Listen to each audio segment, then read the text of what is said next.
Hi, everyone. This is Norman Koshnek here from Eyes on Cricket with Norman Koshnek. And we're very, very privileged to have a man who's far too busy for his own good. He's been sensationally going skyrocketing with his fledglings cricket. And we'll get Simon to talk about it now. Simon Willis, who's been high performance Sri Lanka, high performance England, you name it. Everyone goes to Simon when they want advice on all aspects of cricket. How are you, Simon?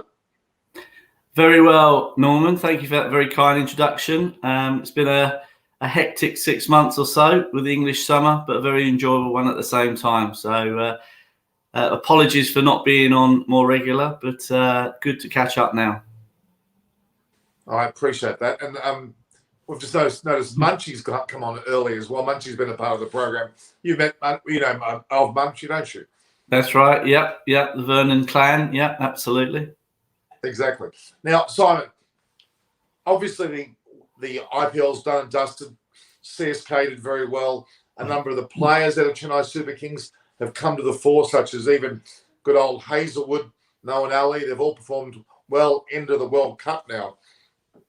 But a couple of dark horses. We've seen Pakistan smash India, which has blown us all away. But there are two teams that people are not talking about much, and I think they need to be wary of them. One clearly is Afghanistan. They gave Scotland a nice old shellacking only yesterday, and beat the West Indies as well. They're a dark horse, but my even darker horse is actually Sri Lanka.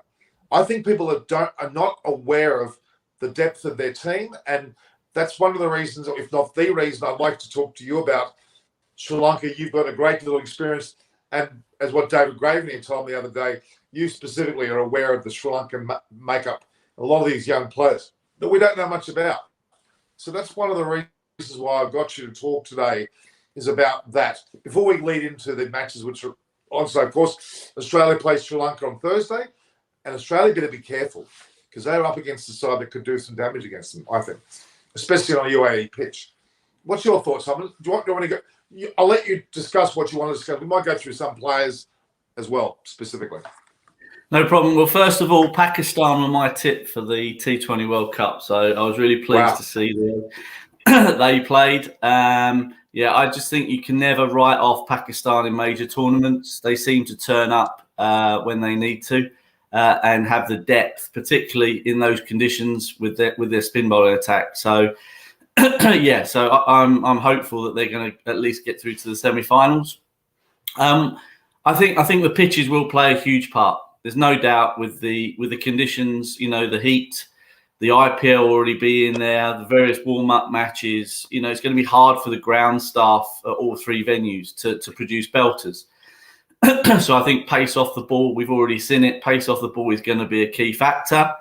Or the other extreme of pace on the ball on certain occasions. So for me, it's going to be an Asian team who wins. Is my gut feel.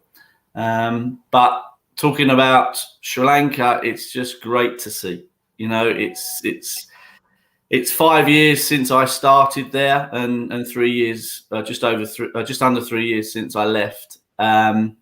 But the plan when we went there was to develop a young group of players to come through and put the senior players under pressure, as it were, because there were one or two coming to the end of their time. One of my first remits by Aravinda de Silva at the time, who was chairman of cricket, was to look at the fast bowling resources and set up a fast bowling academy at the High Performance Centre. So with the help of Champaka Ramanayaka, Chaminda Vas, and the other bowling coaches at the HPC, we identified a group. And the first one that obviously was already coming through was Dushmanta Chamira, who's in there now. He was already in the emerging players program. But Lahiru Kumara was an under-19. And we identified some stuff with him. He came over to England and bowled England under-19s out, where we won the series, where Avishka Fernando was under-19 captain at that time. So Lahiru came through when I was there, and we gave him his debut, which was fantastic, and he just got better and better and better. The fact that he's bowling over 90 miles an hour on those pitches is pretty impressive. So, in Australian conditions or English conditions, you can put on another five miles an hour there comfortably. So that's great. But the one for me that I'm really pleased about is Karunaratne, who had some challenges when I was there. He's a genuine all-rounder. But for whatever reason, he wasn't a favourite. But we liked what we saw. We knew we didn't have too many all-rounders. Dasun Shanaka would have been one underneath Angelo Matthews. And there were a couple of others, but we didn't have a lot. So we identified him as a good young all-rounder who again could bowl late 80s. So he came through a few challenging things, and it's great to see him, getting his opportunity, but also grabbing it at the same time. So to have 3 fast bowlers who can bowl 85 miles an hour plus is probably a first in Sri Lankan cricket. I can't remember too many times where they would have had that available to them. And you've got a couple of others further down the pipeline as well who are playing in the A-team series coming up as well. So, if they do get an injury longer term, hopefully 1 or 2 of these other guys can step up. So from that point of view, the seam bowling resource is exciting. And then I just want to quickly reiterate. You've got Chamika Karunaratne. You've got, obviously, you've mentioned Chamira, and you've mentioned the other fellow was Lahiru, wasn't it? Yes, correct. Yeah, Lahiru Kumara. Those 3. We'll see to the third. Chamika Karunaratne actually impressed me. Well, I've seen him as well. So you've those 3. Now, okay, and you mentioned all-rounders such as Dasun Shanaka, which is he's taken over the captaincy as well, interesting enough, and I wanted to get your thoughts on that. And obviously, we're not seeing Angelo Matthews anymore. He's no longer in the mix, is he, in the World Cup? What do you think? Okay, I just wanted to recap those because they're important. Please, viewers, watch those players. They're going to come through in this tournament even more than they have already. All right, let's go back. What other players are you suggesting? Okay, so to continue the bowling unit theme, obviously the two spinners. Wanadu Hasaranga, again, we gave him his debut against Zimbabwe where he got the hat trick. We picked him as a leg spinner who could bat. And he was, again, another talented young player that was in our under-19 program when I arrived. He's a competitive person, naturally.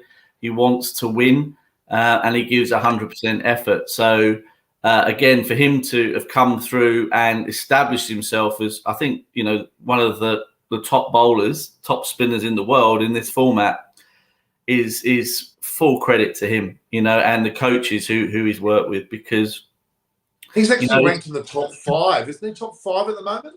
I think he was number 1 at one stage as well. Unbelievable. Unbelievable. Yeah, it's great to see. And for me, it just backs up what I was saying when I was there. Sri Lanka has an amazing amount of talent. It's just, when it gets to a certain level, things start to either stop it continuing growing or deflects it. And, hopefully now we're seeing with Mahela coming in and getting involved and some of the past cricketers getting involved, these players now are going to be given the help and support that they deserve because, they've got the talent. And, Mahesh Tikshana is probably the one for me that is the most satisfying out of all of them because we found him from nowhere. He was in an outstation. The spin bowling coaches came to me and said, could I have a look at this guy? They've been recommended to him by one of the provincial coaches. So we said, yeah, bring him in, let him bowl at the under-19s. He came in and he was a chunky fellow. Okay, he was carrying probably 30 kilos more than he is currently. But he 30 kilos. Yeah. Wow. He could bowl. He was, at the time we identified him as a potential Ajantha Mendis of the future. But there were issues, obviously, and I remember when we decided to bring him in and give him support from a S&C point of view and cricket skills point of view. He had no kit, and he had size 13 feet. And I remember going to ask Tisara Pereira, do you have any spare boots that you could give this young man, because you're the only person that's got the same size feet as him. and Tisara came straight out the car, got him a pair of boots, and then lads gave him bits and pieces of kit to help him on his way. And it's great to see, Mahesh is committed to his fitness program. As I say, he's lost between 25 and 30 kgs. He started to play for Colts in their under-23s and did well in senior cricket. He then got selected on the back of that for the T10 in the UAE and did well, and then played in the LPL for Jaffna Stallions last year, did well, and surprisingly, Tisara Pereira was the captain of that team. So it's a lovely story. It's a lovely journey, and I'm really pleased for him and his family, who literally had nothing. So it's really satisfying, and probably one of the reasons that I go into coaching is for stories like that. Well, it's funny you mentioned Mahesh as well, because the relationship to Tisara Pereira, and Tisara Pereira himself has carried kilos at certain stages of his career too. He's been decided overweight, and he trimmed down quite a bit. So he had a good role model to go by. I don't know whether Tisara lost 25 kilos, but he would have lost a fair few kilos. I remember him in Brisbane. I was then with my wife up there, and he visited with his wife, and he was quite chubby then. He was not nearly as fit. He certainly had to trim down as well. So I think there's a comparison there for that. So again, you mentioned Mahesh Tekshana, and obviously Winindu Hasaranga, who obviously also played IPL, was in the IPL mix, which is a big testament to, because we were waning with Sri Lankans in the IPL. After the likes of Malinga went Mahala went into coaching with Sangakkara, there were no players. There were virtually no players coming through. Now we saw that happen again. So I think that's an impressive sign that they're being acknowledged in that way. But the captaincy of Dasun Shananaka, to me, he's good, but is he that good? Is he the right captain to have at this point in time? That was my only concern. I mean, sound player that he is, but was he the right captaincy choice at this stage? That was my only concern. Not detracting from his ability, but I mean, they miss having a number of those players like Colson Mendes. We know Nicholas and Dickwell. We know what's going on there. There were a few of them that were in that mix who I think they're missing a little bit now. Rosh and Dickwell are certainly missing because he had that spark about him. Do you know what's going on there? Is he due back after his ban at some stage? Do you know what that's going to be? I'm hearing rumours because the domestic season is about to start in Sri Lanka this month. And I'm hearing that the ban is now going to probably change slightly to allow them to play domestic club cricket. So they won't be available for international cricket, but they will be allowed to play club cricket, is what I'm hearing. So, which is good, because I thought personally the ban was too hard. I really did. I know there was breaching bubble issues and what have you, but in the scheme of things, I don't think. I mean, there may have been priors that go on there as well, I might say, but those players, they're hurting a little bit not having them in the side. That's my thoughts. But for me, Kusal Mendes' career has gone through a bit of a choppy period. When I was there, particularly in Test cricket, we saw him and Daniel Jaya to be our two golden lights, as it were, during the Australian series. They both got hundreds, and it's been sad to see how his career has just stalled a little bit. But I'm sure this little period for Kusal will be a good reflection time. And I expect him to come back strongly and really make sure his career goes forwards. As well as Colson Pereira as well. We know Rosh and Dickwell, I think he'll come back. So look, there's a lot of, and as you mentioned, the five bowlers, the three fast and two spin, the all-rounders, there's quite a bit of depth in. I mean, there's other characters in there that we would know very well as well. But okay, Dinesh Chandimal, what's happening with him, do you think? Where is he at? Because he's still in that mix. He's a part of the squad. I don't quite know what's happening there because he obviously was a former captain himself. Absolutely. And without being on the inside, you will never really know or understand it. For me, Dinesh is a longer format player, so more 50 over and Test cricket for me. I don't really see him fitting in a T20 side just because of his character and the way he goes about playing the game. So for me, I don't really understand it, and it didn't surprise me. I don't think he played in the last game from memory. They brought in Charit Asalanka, who was another young player that's come through. And he played fantastically. Yeah, and again, great to see.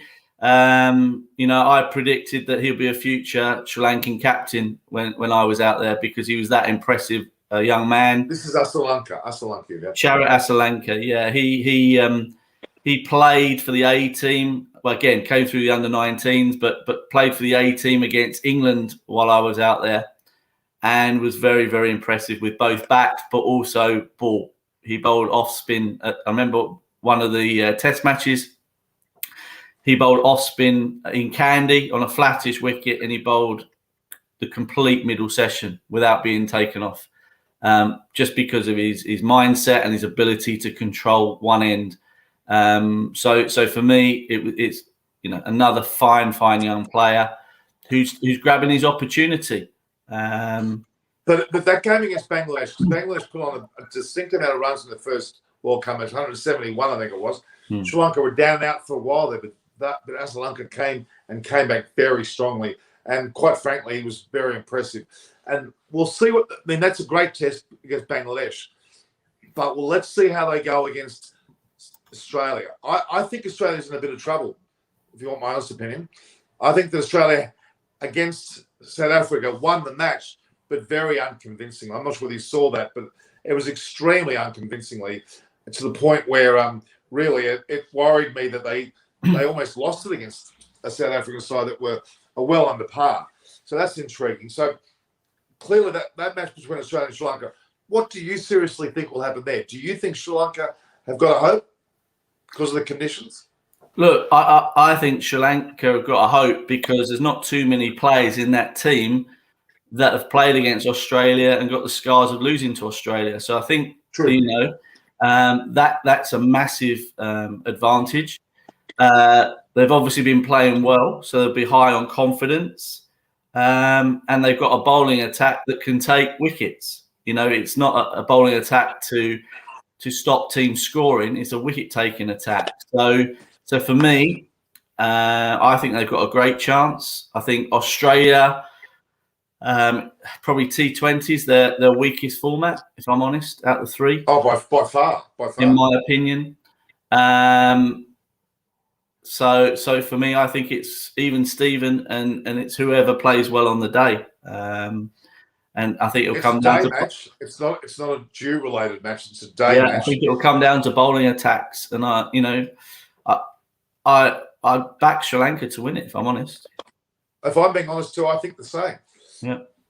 Now, have you had much time to look at Afghanistan, the way they're playing? I mean, Rashid Khan and the other Majib, I think he is spelling pronounced. They were phenomenal. They have got trickery going on there, I tell you. Definitely, and that's the key factor in these formats is mystery spin. If you've got mystery spin, then it's really, really tough to score runs on these pitches.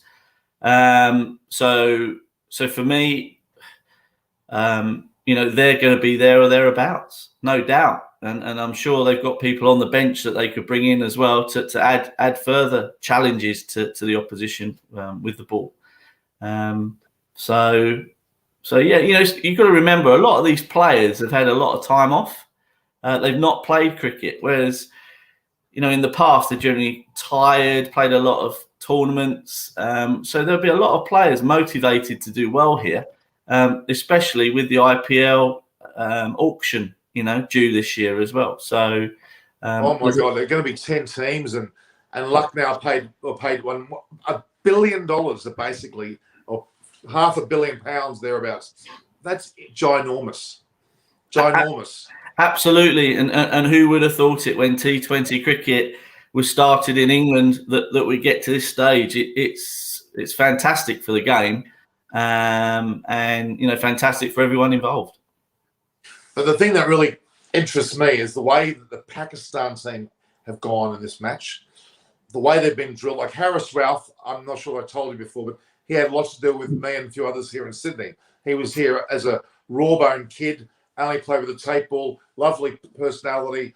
He worked his butt off, trained his butt off. He's now on the side. So I think Pakistan, wouldn't it be great that there'd be a day where they'd play in the IPL? That would really show out their form. I mean, they've got the PSL, I know, but you never know what will happen in the future. Anyway, so Pakistan, we know, are putting a big stamp on this tournament. I think Sri Lanka have. I wouldn't discount Bangladesh. They batted quite well against 171. They're in the mix. The one that's the most shocking so far is India.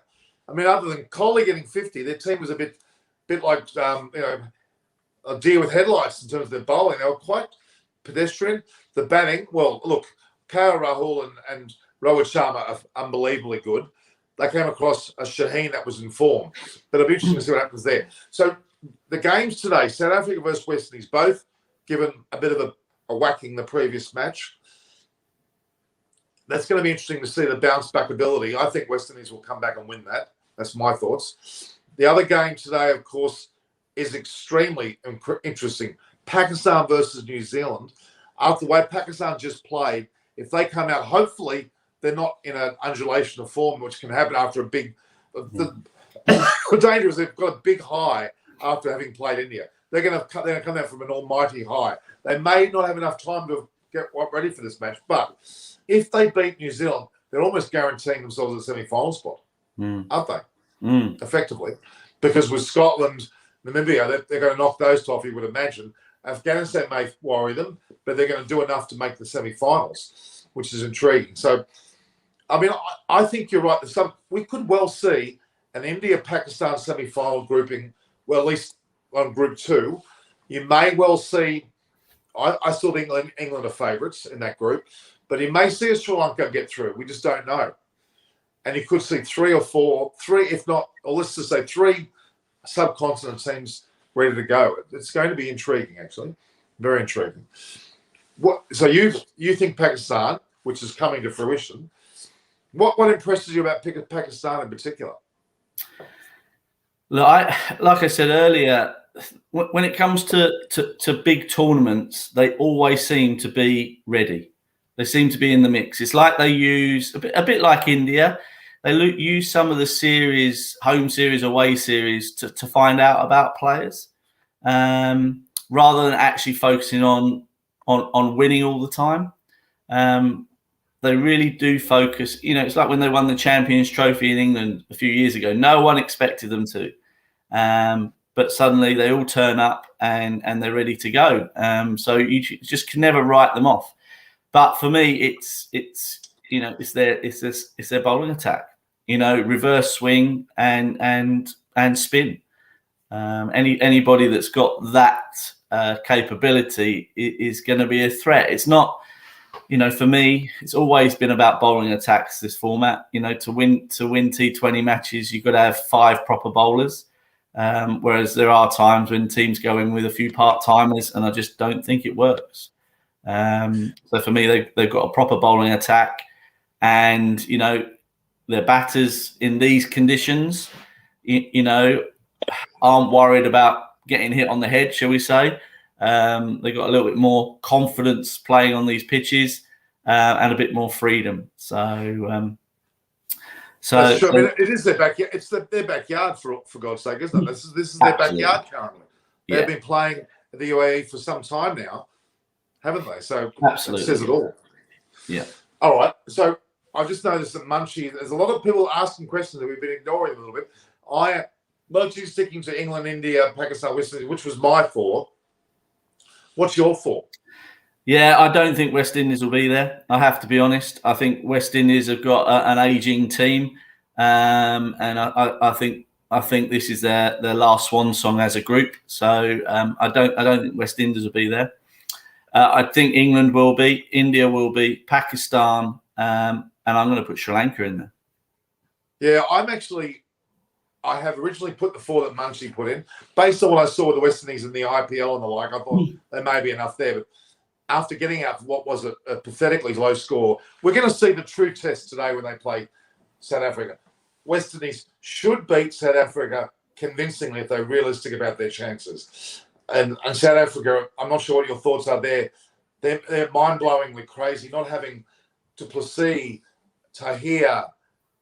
I mean, AB de Villiers you could include as well. Some of the players they haven't chosen are mind-boggling. Why even Chris Morris, who went for so many crores playing for an IPL side, but not included in the squad. I mean, Pretorius looked pretty good, but to me, not having du Plessis was a madness. Yeah, it's a very sad state of affairs, Norman, isn't it? Really, South African sport from a point of view of the political impact that it's having. Yeah. I obviously knowing a lot of players who've come over to the UK.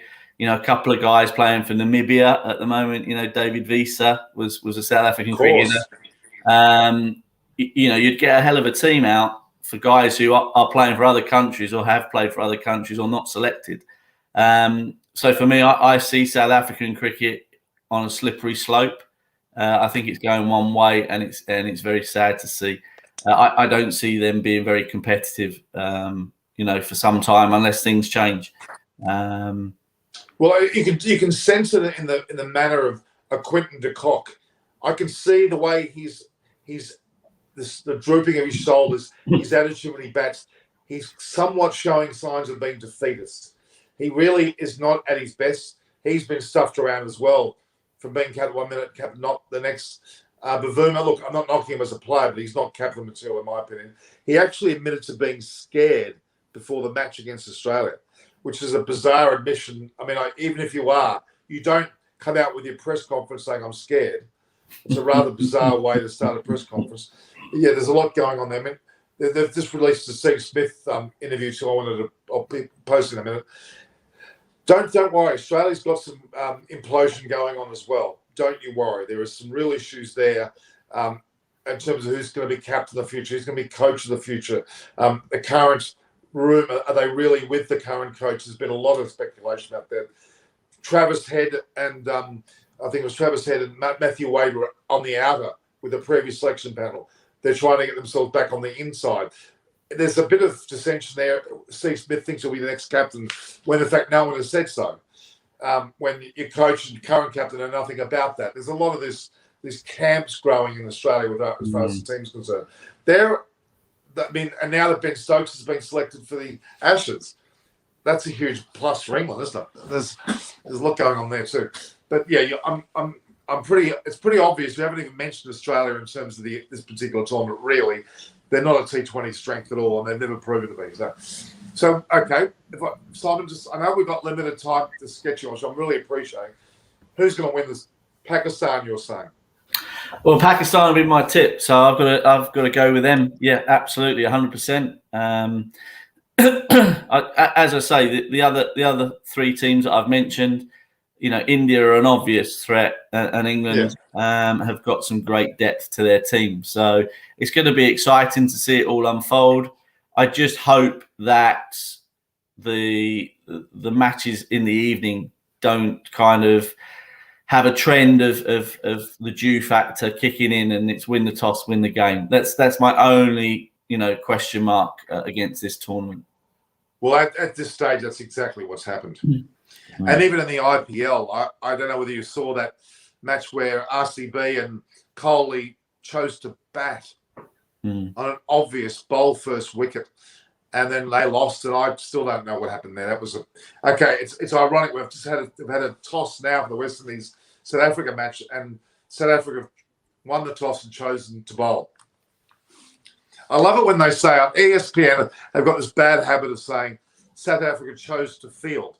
No one chooses to field, Simon. You bat or bowl, correct? Would you choose to field? No one's going to. You choose to bat or bowl. I don't Absolutely, like that. Yeah. Good point. So South Africa chose to bowl, which almost tells me that puts them in a slight box seat for this match. We'll wait and see. That'll be very interesting. All right, so any other thoughts that you got on cricket at the moment? Obviously, you're fledgling cricket. Tell us a bit about how that's going. because you've got a lot of players coming through your ranks that are at all ages are going really well, aren't you? Both male and female, I've noticed. Tell us about that. Yeah, it's just it's nothing major really, Norman. It's just trying to provide help and support to young aspiring cricketers, both male and female. And you know, it's got some momentum, mainly from a coaching perspective. But we started some matches this year as well to give youngsters the opportunity to play more matches, because it seems that you know, the fixture schedules here are declining at club level. So we're developing a wandering side just to go around and play whoever wants a game. No, but it's obviously going well. I mean, from what I can see, you've got a lot of followers. It's growing. It's heading in the right direction.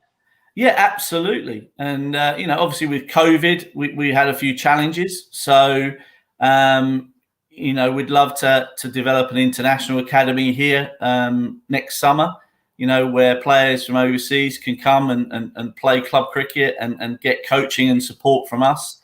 Again, as part of their development journey, really. That'll happen. Yeah, so things are going along nicely, and then the other part of our business is coach development. You know, the coaching or the qualified coach who needs support on their journey, and that's a market that is growing quickly for us, and you know, it's great to play a part in that as well. Oh, excellent. Oh, excellent.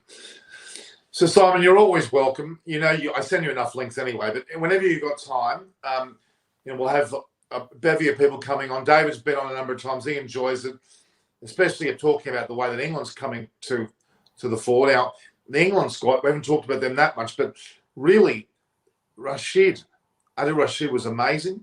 Moeen Ali is just gone another level. It's quite incredible how he's got a form of renaissance going on. I think that he's given up on Test cricket, correct? But he hasn't given up. Yeah, and I think that's a really sensible decision for him. You know, his one-day cricket, T20 cricket in the last 2 years is just continued to become better and better and win matches. So, you know, it is tough in these bio bubbles. You know, being a multi-format cricketer, you know, mentally it can be really, really draining from what the players have told me. So it's no surprise, but those two are going to have a massive impact on whether England win the World Cup or not. You know, they've got also Tyler Mills, and of course, Wokes is there. They've got, despite not having a lot of noted names not there, they're still doing extremely well, aren't they? I mean, yeah, and I think this is the thing. They've got depth. You know, they've got bench players now in white ball cricket. Good depth. You know, there's a number of players that they could pick. You know, probably less so in red ball cricket. I think that's probably been neglected a little bit in the last few years. And we'll find out how good we are when we play the Ashes. My gut feel is we're going to be a little bit off the pace, even with Stokes in the team. But from a white ball point of view, you know, England have been competitive, whether it's been in home, away series, or in tournaments. So, I just mentioned Quinton de Kock, didn't I? Yeah. Before. You want to hear what's just come out? Tememba Bavuma's just said it's been a bit challenging to know what a good score was, so we want to have a look. Therefore, he's bowling first. Huge news: Quinton de Kock is out. Bavuma has said he's made himself unavailable due to personal reasons. There you go. So there's something that sounds quite dramatic to be not playing a World Cup match because of personal reasons is almost reflecting what I thought was happening. I picked up. Well, I didn't know anything about that when I was commenting on South African cricket earlier. So it just backs it up. Really, it's sad when you've got world class players like de Kock not playing in major tournaments, as it was with AB de Villiers. You know, it tells you something's not quite right there. Well, the West Indies have put in. They've left out Obed McCoy, but they've put in Hayden Walsh. Well, at least Chris knows him. Chris played with him, and I believe you might know him too. Hayden, you know Hayden Walsh, don't you? No, I don't know him. I don't know Oh, him. okay. So, Chris yeah. does. Chris actually played with him Okay. in one of In the the Kent teams he League, played probably. in. Yeah. Kent League, yeah. So he's in there. So, yeah, it's an interesting development. But look, I'm not so negative about the West Indies. I think, especially now hearing Quinton de Kock's not playing, you'd think that's a blow to their team. At least structurally, it can't be good. He's No, literally West Indies. West Indies for me should win this game today. Absolutely. I think they will too. I think the South Africans could well be the bottom dwellers of their group. They've got such a difficult group to start with even Bangladesh there. That Bangladesh are very capable of beating South Africa. For sure. Or Bangladesh, then Sri Lanka should beat them. So South Africa may not could go without winning a game. There's every chance. Yeah, there's every chance. And who would have thought we would have been talking about this, 10 years ago? It's as I say, it's sad to see, but what can be done? It's basically down to politicians. But that political influence, full well, happens in a lot of other countries as well. When presidents start to select sides, when presidents get involved, when it's happened. I mean, even Pakistan, they're going really, really well. But they had a very destabilising period just before they played. They lost their coach, didn't they? Misbah al-Haq, and they lost, who's the bowling ace, who I should know? Waqar Younis. Waqar Younis, yeah. They were both in the... Yeah, so what tends to happen in the Asian countries is that management are only appointed for a 2-year period because of the political issues associated with it. So it's no surprise. The CEO, who's a good friend of mine, obviously resigned and came back to England, Wasim Khan. Ramiz Raja has been appointed as the head man, took over. So he obviously wants his people involved. So yeah, it's no surprise, but the players are used to it. That's the big thing in these countries, that they're used to it. So they just focus on what they can control, which is playing cricket. And they've got Sir Clay as the coach. They had literally 2 players that were almost virtually like coaches, Hafiz and Malik. They're certainly probably at a point now where they're almost Chris Gale age, aren't they? But they're still in the side. But it works. It's working. Yeah. Absolutely. And I think they've got Matty Hayden there now as well, as one of the coaches. So yeah, like you say, as well. Yeah, coaches are there to help and support it. It's the players that count, and as long as you've got the right players and got the right mentality, you're giving yourself the best chance to perform. So yeah, it'll be interesting to see how things evolve. But I think the Pakistan team are in a good place. I'll have this bit of joking here. Behram, who's a regular on the show, Pakistan changes coaches like Victoria's Secret models change boyfriends. And then Tim Wilton Davies very quickly said, speaking from personal experience, Behram, he may well be. So the comments are coming. How much time have you got, Simon? Yeah, I'm cool. I'm cool for a bit. Yeah, no problem. Okay. All right. So where's the Ashes going on? Well, you mean in terms of the location? Are you talking about? No. Well, we're very fortunate, and I'll give you an example in terms of the COVID relationship, which was certainly a concern when we talk about certainly the wives of the English players not being allowed or being allowed. That seems to be sorted. In New South Wales specifically, as of November 1st, you're able to travel freely out and travel freely in without quarantine, which is a big plus. I'm pretty sure that Queensland will follow suit, but much later on, and Victoria's close. So that's a good sign that players can move about somewhat. So the only concern is about Western Australia and the location of that test, and potentially Queensland because of COVID, because those 2 states have been extremely, like Fort Knox. That would only mean an extra Sydney or Melbourne test, which I don't think is going to bother anybody. It may, in fact, favour England somewhat, those grounds, I would argue, a little bit. But look, the reality is England have got to have both Anderson and Broad together again. Mark Wood's included. You've got Ben Stokes back. You haven't got Archer.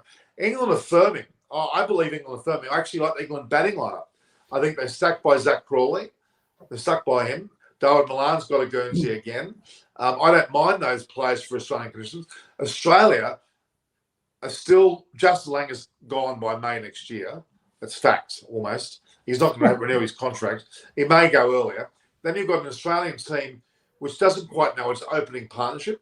Usman Khawaja's been getting runs. He probably deserves another go. Pekoski's had another headache, another knock on the head. Warner's in, oh my God. David Warner's in Gargoyle, and he's played terribly for some time now. You know that he was sacked twice in the IPL team, and Trevor Bayliss was behind both of them. And I think you know Trevor. Do you know Trevor? Well, very well, yeah. And he's a great coach, in my opinion. Of course, he had responsibility. He was Sri Lankan coach when you were there. No. He was there before me. He was there with Paul Farbrace. Yeah. But to me, Trevor Bayliss is he was a part of the England makeup, of course.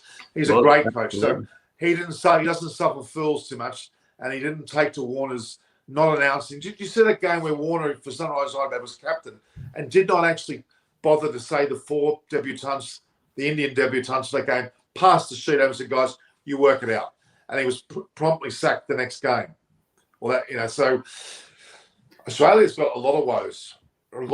It's quite disturbing. I mean, their bowling line's pretty strong. They've lost James Pattinson. We've got no depth to our bowlers. That means we really haven't. I mean, they've got Nessa, maybe Jai Richardson, but those guys haven't really come to form yet. If Hazel Cummins or the likes of Stark, if they cop an injury, we're out of our depth of bowlers. We could be in a bit of trouble, to be honest with you. We're a little bit brittle at the moment without admitting to it. And if they don't get their act together, and if you listen to the interviews, there's a lot of attempted cohesion in the discussion, but they talk in different levels. And Steve Smith is still maintaining he has a captaincy role, but that's not in anything in the mind of both Payne and Langer for the series. So what's going on there? I don't know. And if you can't get an opening partner for Warner, if Warner's there himself, Khawaja Curtis Patterson will probably be an inclusion. He's captain of New South Wales this year. Jason Sanger's another one. But they can't bring back Travis Head and Wade again. They were dropped from the squad. Now they're back in. There's something not right. Just because you do well in domestic form a couple of games shouldn't just mean instantaneously you're back in the team.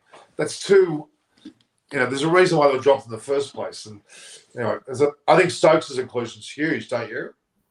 Oh, absolutely. It'll motivate the team, absolutely. And, he'll want to do well after quite a bit of time out the game.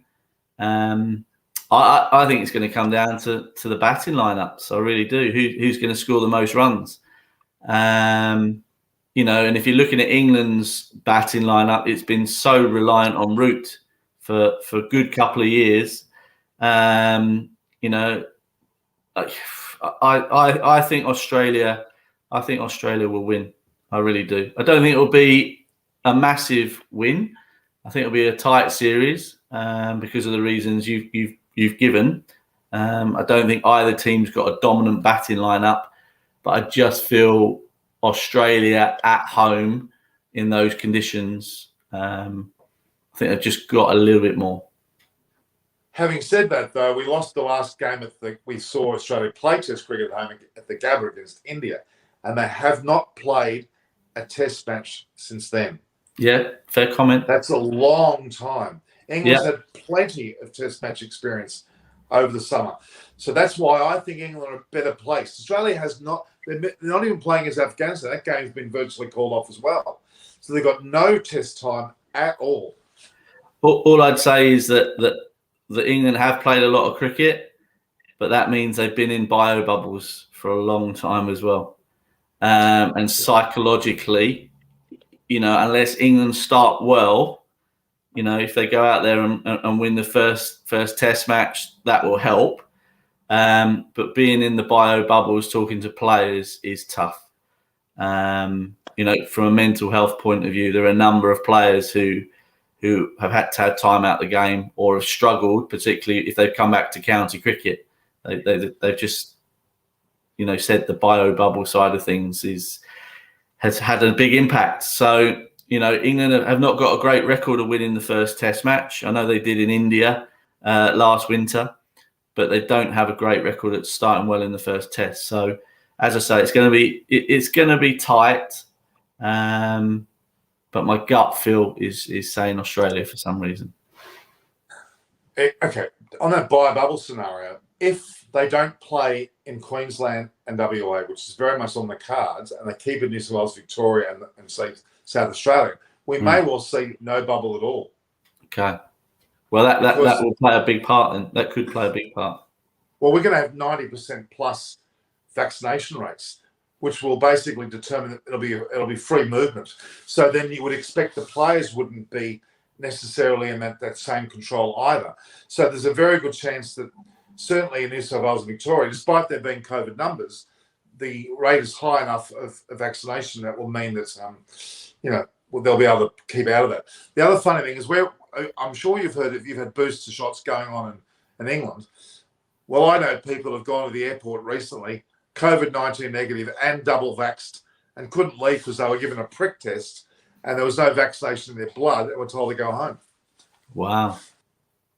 So I'd be getting booster shots whether you need it or not, to be honest.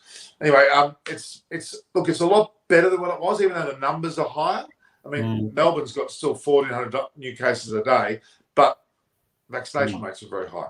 We never had 1,400 at any stage. Even New Zealand's recording sizable numbers. But we're going through this vaccination resurgence where that could well lead to a better situation.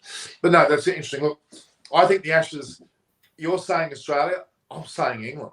Wow. I think Ben Stokes is absolutely huge.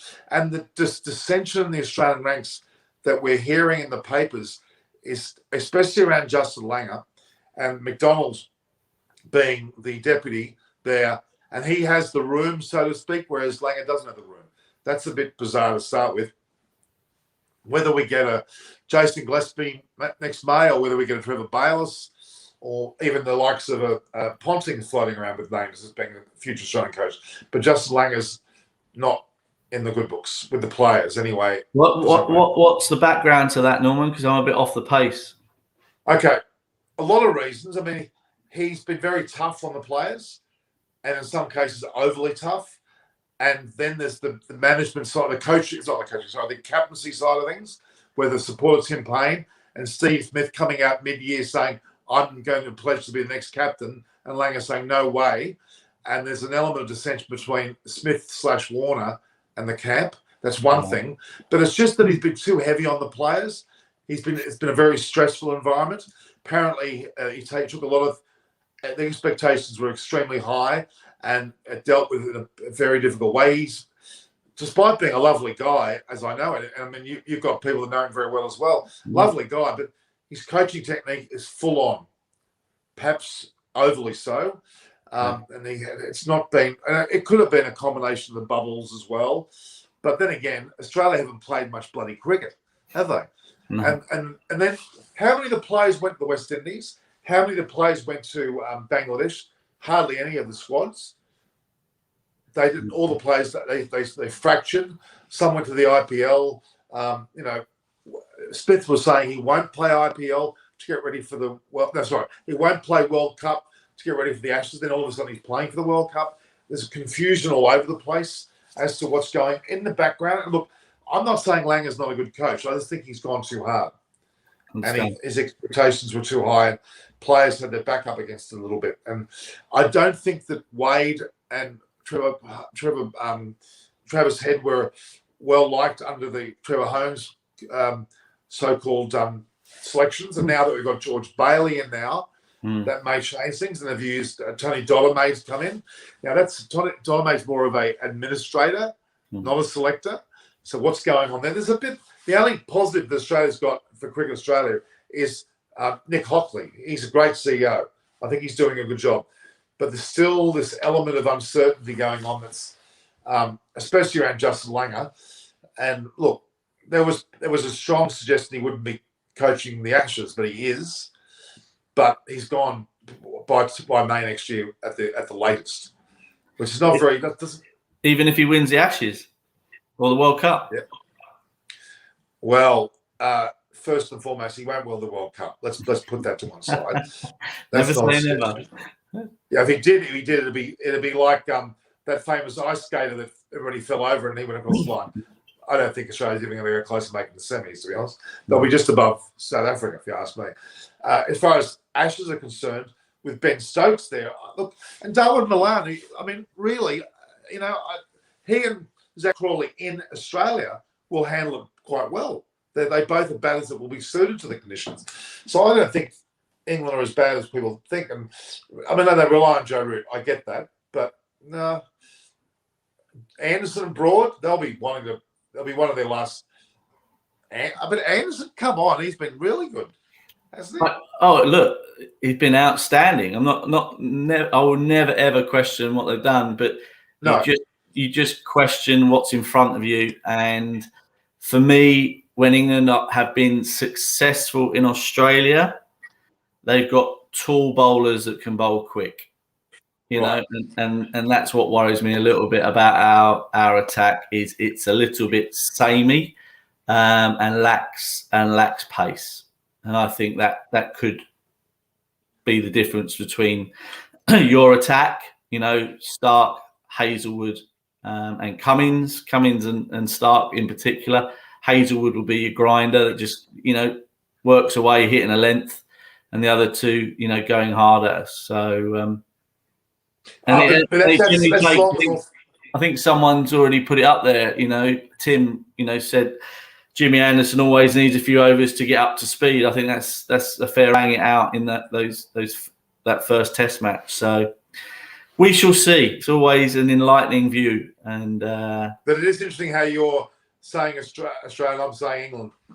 That's interesting. But look, one of those three bowlers have an injury. Then what? Is the question. Yeah, and again, you know, you know the depth better than I do. Well, James Patterson is just basically retired. Yeah, He'd be playing domestic cricket, but not Test cricket. Nasa's military medium. He's not fast. Then the Jai Richardson is okay, but he's not. Where's Sean Abbott these days? Because he used to be able to bowl a quick ball. Yeah, he's there too, but he's been bowling well in the short form, not the long form. He's there. Sean Abbott certainly is there, but honestly, they haven't got the depth. They really haven't, and we'll see if those three cannot play all 5 tests. I'm pretty certain if they can't, that'll expose Australia somewhat. Don't worry. And I mean, we'll see if they're going to be going straight from the World Cup straight into the Test series virtually, so they're not going to have a lot of time to rest. But then you could say the same thing about the England bowling attack. You know, Mark Wood's not going to play all 5 tests, and he's your quickest bowler. Yeah, but is Mark Wood playing in the World Cup here? He is, isn't he? He is playing the T20. Okay. But both Broad and Anderson are not, are they? They're not playing in the World Cup. Ollie Robinson won't be. You know, Ollie Robinson will be. I'd say he'd be a similar sort of bowler to someone like a Stewie Clark. You know, he's going to have to rely on relentless accuracy because he's not going to get the movement of the Kookaburra ball that he gets with the Duke's ball. But he will get bounced. He will get bounced. But have a look at the England side. How many of them are in the World Cup? Root's not there. Anderson, Broad are not there. Ollie Robinson's not there. Oh, yeah. I mean, there are quite a few players that are actually resting as we speak. Yeah. Okay. I mean, there's quite a few there. So, whereas the Australians, pretty much all, well, maybe some of the batters are not, but most of the bowling unit, Nathan Lyon's not, but that's not either here nor there. But the full opening bowling, or the top 3 bowlers are all there in the World Cup. So they're going to be more. So they'll be ready then. They'll be ready because they haven't played much cricket. Well, look, okay. To me, I think it's a lot closer and a lot more, especially with Ben Stokes in there. I think he's going to be extremely important. All right, I wanted to finish before the match starts with just look at the South African sides. You got, listen to this for a team. Reza Hendricks, he's come in for de Kock. Temba Bavumas opening the batting and captaining, which is overwhelming for a player that is not a captain, in my opinion, nor is he an opening batter in this format. Markram's been impressive. I thought Markram was pretty impressive. Then you got Rasdi van der Dusen they're talking about, but got out first ball.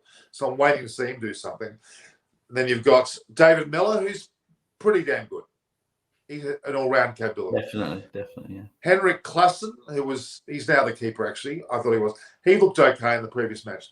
Pretorius looked okay. Rabada, and their bowling unit's not bad, though. Rabada, Maharaj, Norjay, and Shamsi's not a bad bowling unit, but their batting's atrocious, honestly. Absolutely. Agreed. West Indies, Evan Lewis, Chris Gale, is he opening? I'm not sure. Lendl Simmons, Hetmeyer, Puran, Pollard, Russell, Dwayne Bravo, Akil Hossain, who's not a bad little spinner. Hayden Walsh, he bowled well too. And Ravi Rampal. It's a name from the past. It's an old name, isn't it? Yeah, too old in my opinion. Anyway. So anyway, that's their side. So it's gone more spin friendly for sure. All right, thanks, Simon. Well, I'm thinking a lot more positively for Sri Lanka. They gave Bangladesh a nice old smacking. They did very well in the qualifiers. They're building up nicely up to these next matches. The test is Australia, but I would argue they're a better side, as you did. If they win against Australia, they're putting themselves in a pretty good situation to knock on the door for a semi-final, for sure. Absolutely. You know, it's really exciting for everyone involved with the team and in the country. You know, from my perspective, you know, if they can go deep into the tournament, then it shows the progress that's been made over the last 5 years, and that's all you can ask. As long as there's improvement and progress, hopefully, eventually you'll get to where you want to get to. And you know, this is a good bunch of kids. They're good kids. They work hard. They train hard. So I really hope they get what they deserve. Excellent. Well, thanks for your time, Simon. I appreciate it. We're about to go into the match now. Your tips, of course, were West Indies and Pakistan. West Indies for this game today, and Pakistan. Yes. Not for the winners of the World Cup. I meant to say West Indies to beat South Africa, Pakistan to beat New Zealand. Finalists, you're saying potentially Pakistan, England, India, and the fourth side was Sri Lanka. Absolutely. We'll catch up soon, Norman. Thank you very much. Great to see you. Keep up the good work. Thank you, Simon. Take care. See you guys. Everybody follow at 2020 Fledglings there and get a good look at what Simon does. And get people, especially from India, when you want to go to travel to England and play cricket, Simon's your man. Take care, guys. Thank you. Thanks, Simon. It's great to have Simon Willis on the show there. Aparna Sani will be joining shortly. I might even bring Barama if he wants to come on. But West Indies are in bat. Of course, South Africa won the toss and the bowling.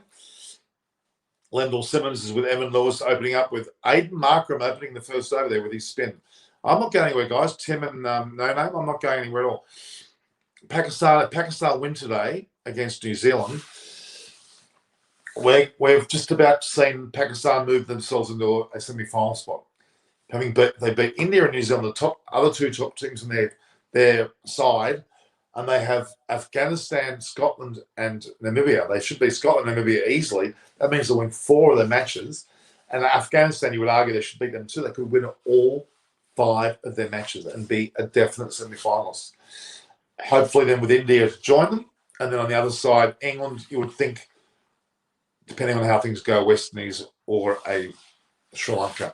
But we'll see how well Sri Lanka do today. Or sorry, more so West Indies do today. West Indies win this match, it's important. And then, of course, the game on the next few days, there'll be quite a few good games. Obviously, we're coming up to an Australia-Sri Lanka match, which is so important for both teams. Australia lose that, they're heading for some problems, I would argue.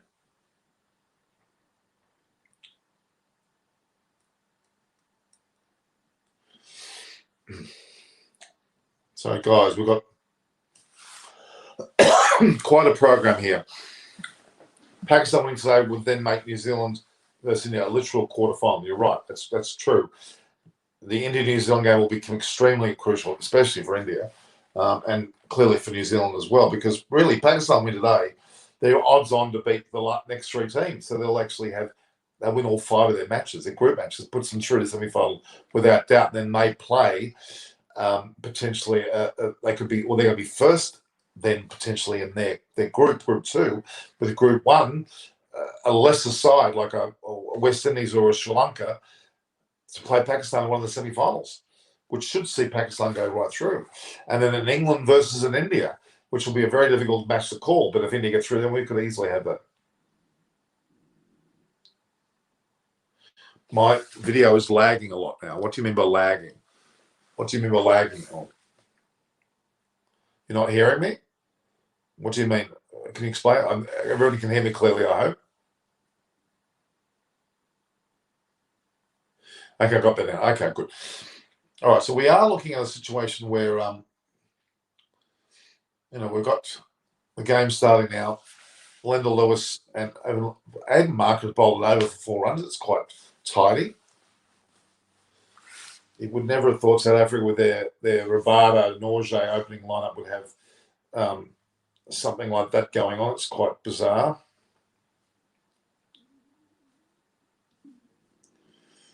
Very interesting indeed, guys.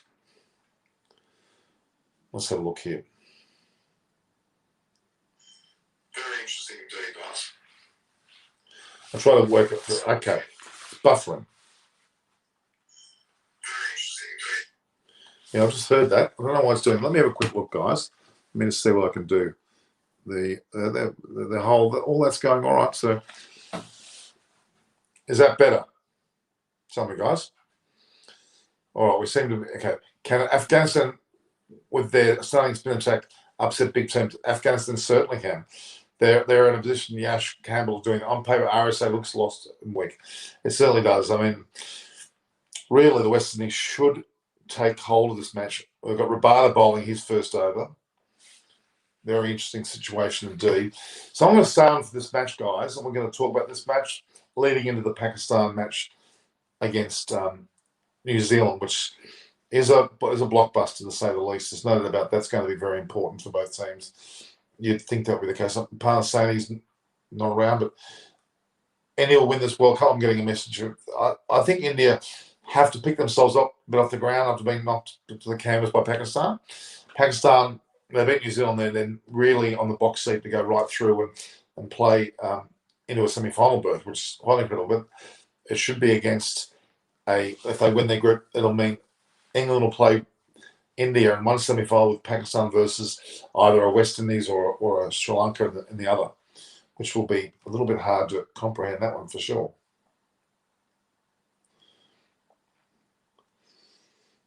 All right, guys, any comments? So what else we got? Anything else that you'd like to discuss? Obviously, South Africa versus West Indies should be a victory to West Indies.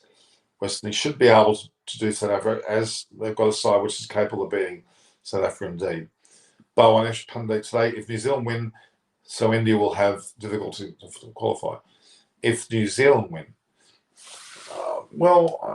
I think I would argue that it'll get if Pakistan win, that makes it more open. You're right. No, you're probably right, but I cannot see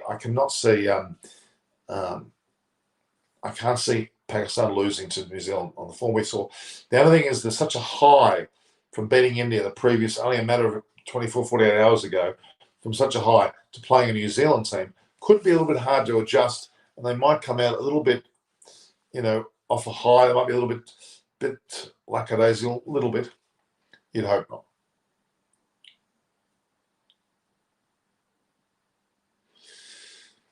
All right. Let's see if I can pull up a few other people for the show.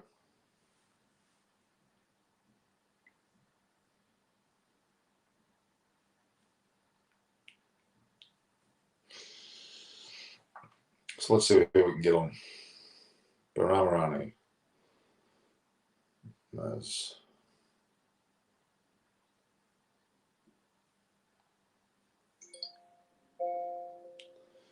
Just sending a few invites out, guys, to people. Get them to come up because it was very much a Simon Willis presentation.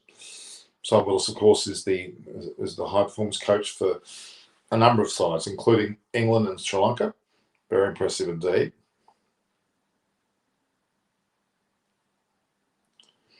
Chris Vernon.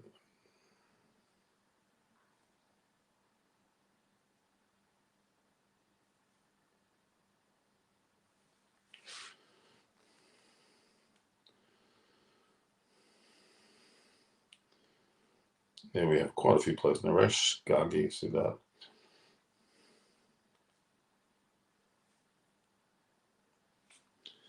There's a certain lack of impetus caused by the West Indies will be on today.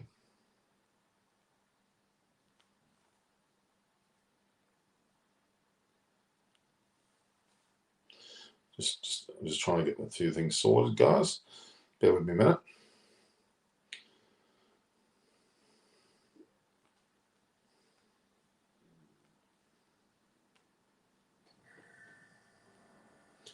We've certainly had a lot of interest in these matches because the more the game's gone, the more you'll get that coverage.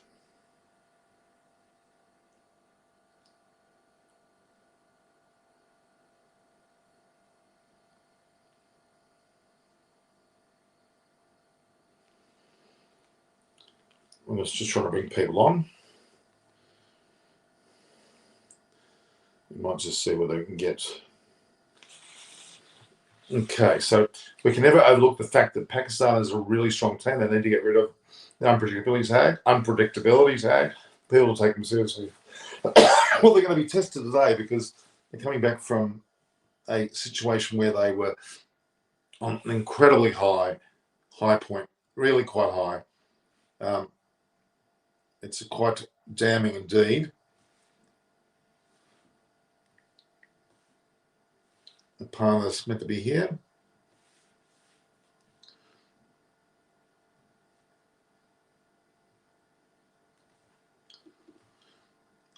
So we get Munchie. Munchie came in a bit earlier. Marcus Lawrence, that his name is.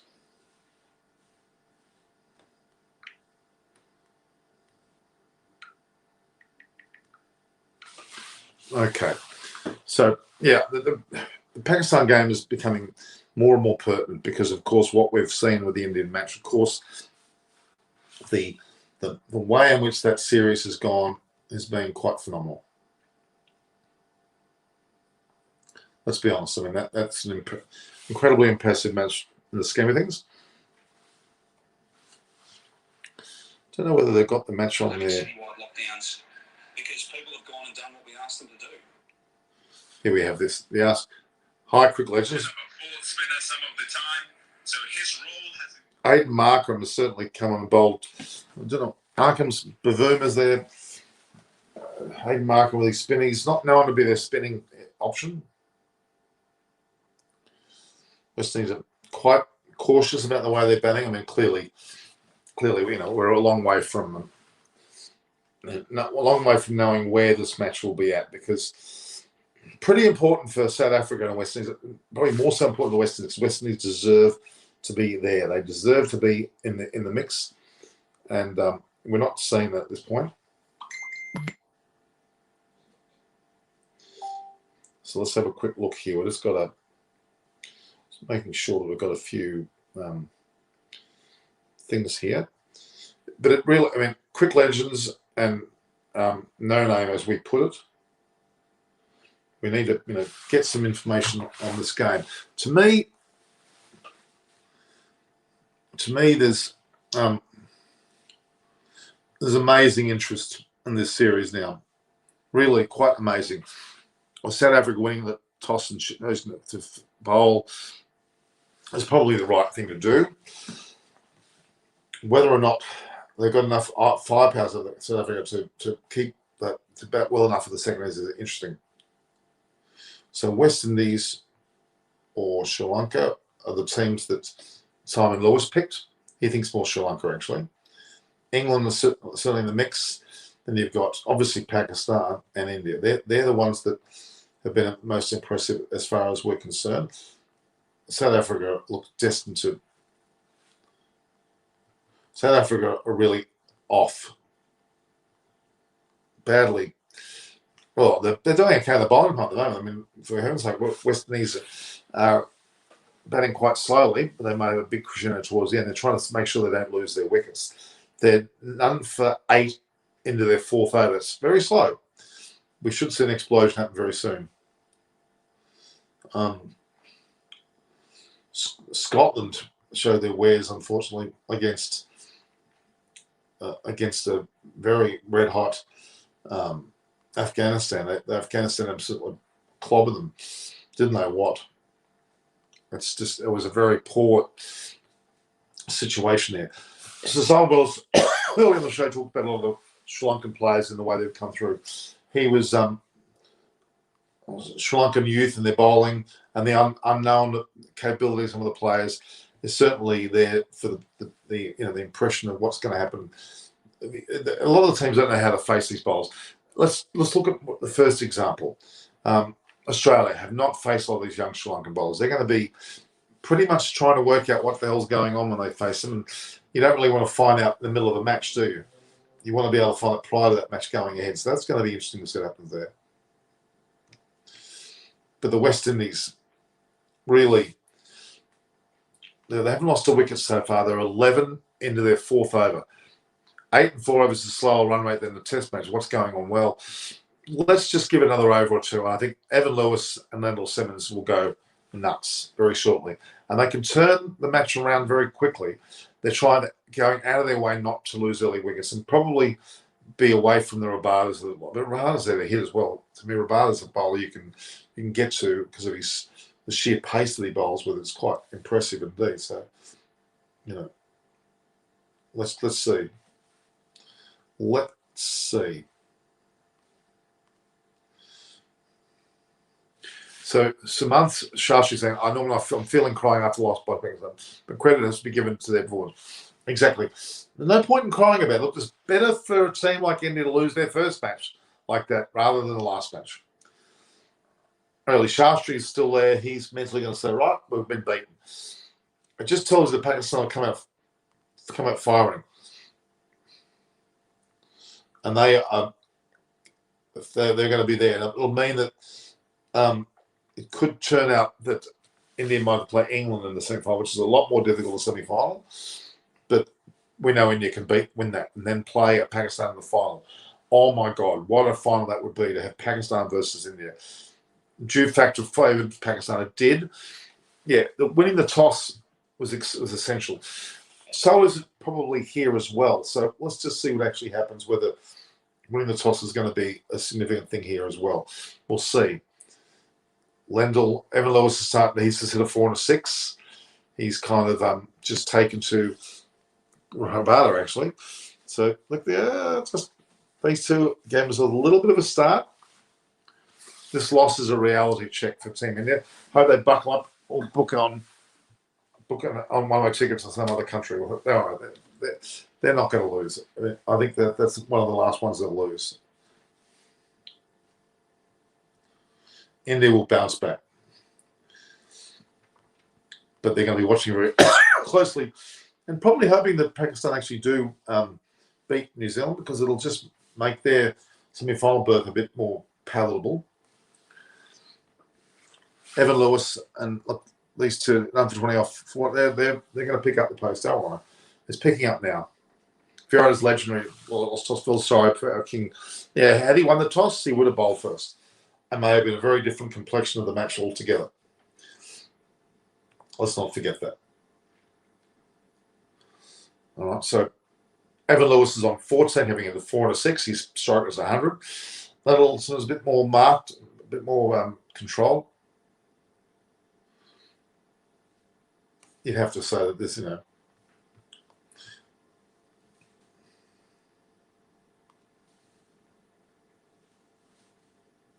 it's exciting for sure. Lewis is certainly more circumspect, I must say, than anyone else. Just have to wait and see what happens with some of these. Still too early to tell, guys. Too early to tell. Lots of lags. I don't know why there are lots of lags. I'm okay. I've got full.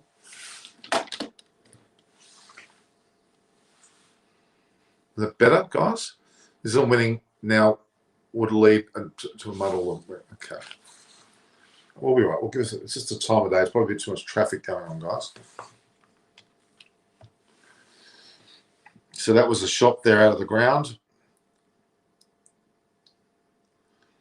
Lewis has gone to 20 now. Now we're starting to smoke, guys. Now we're starting to smoke. None for 26. So Africa's bowling's just not that good. It's taken a bit of time. They got used to the pitch, and now they're going for it. Not forgetting the West Indies were smashed the previous match. They're not going to let this happen in this match. They're going to be a little bit more determined, and they could well set a pretty decent total. Narayan as a bowler, they should have.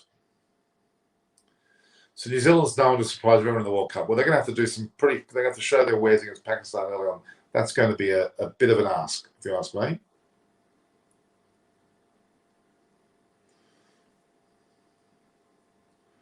We'll wait and see about that one. And he's done it again. He's gone again. That's the second 6 in a row. Lewis seems to just bided his time, and he's now just taking off. They're 32 into the 5th. The run rate's going to go. We thought it was slow. It was like a launching pad being created. So I don't know whether there's any problem here with the West Indies. I think they're going to show their ways. Oh, magnificent shot. 81 metres. Great deal of ease at the moment. I think we're going to see a big total from West Indies. They're going to just cruise for a little bit longer. He's played a similar shot again. This time it won't be another 4. Oh, my God. Lewis has just gone 2 6s and a 4, and the score is 36 after 5. So the actual run rate's now gone to 7. From 2 or something to 7. And no uncertainty here. I think these guys know what they're doing.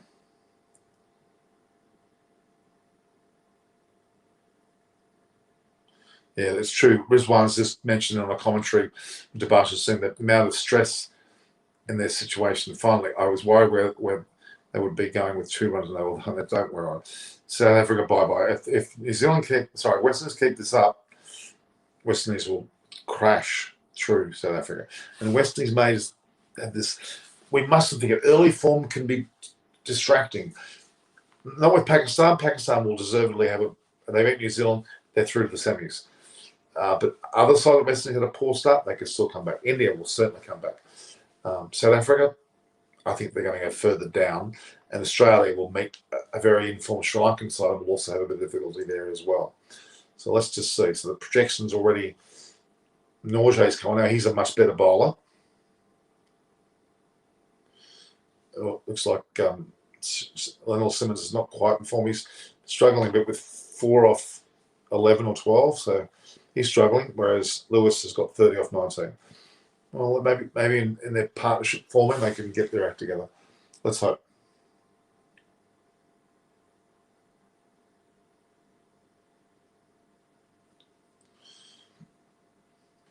Again, who's going to win between Pakistan and like that? That's the match that's going to.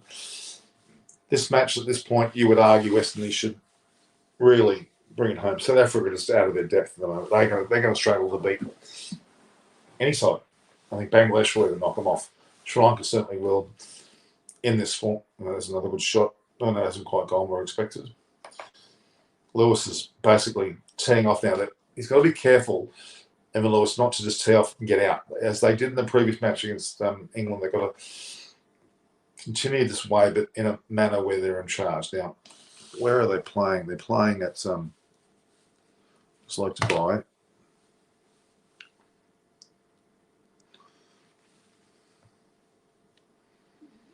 Yeah, they're playing at Dubai in the daytime.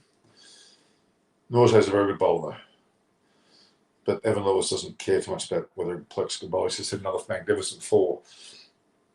Remember the name, Evan Lewis. I think maybe internet connection issues. So I'm not having any issues. I'm not seeing anything wrong. So what's up from your end, guys? You should be getting full bars here. Evan Lewis has just teed off again. Wasn't a bad delivery. It was just a particularly good shot. Sri Lanka from nowhere with young talents have come up well, and they must be proud. Sumanth Rashid, you're right. They're building nicely, actually. West Indies will be seething over their loss, and then now 34 is Evan Lewis in no time at all. Evan Lewis, remember the name. It's a bit like Carlos Braithwaite, isn't it?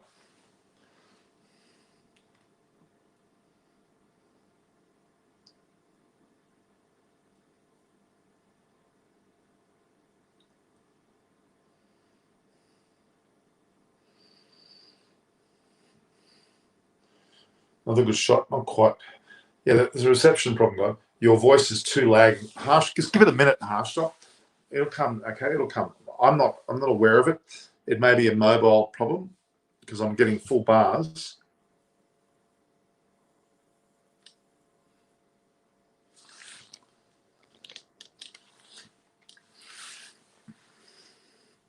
I'm here. I'm still here.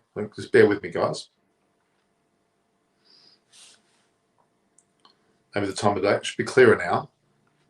Okay, so Western is a none for 42 after 5.4 overs.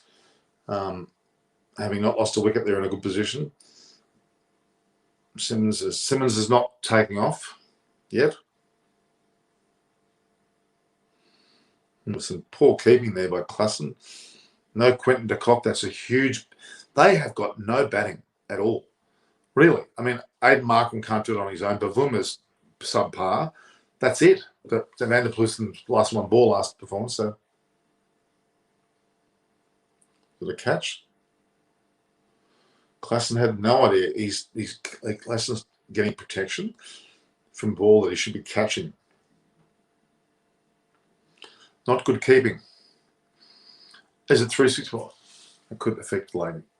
I'm not sure. I don't, Tim. I don't change it for any of these broadcasts. So what it's always been is what it is now. So I don't know what the problem is. It can't be a problem.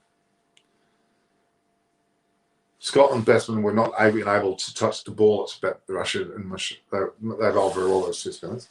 Can you hear me now, guys? Lendl Simmons playing Test cricket. That's right. But his opening part of Lewis is batting like a champion. So put that in perspective a little bit, guys. Klassen is keeping. I don't think he knows how to keep. Although they didn't expect Quentin de Kock to not be available. Has to be what I would argue there.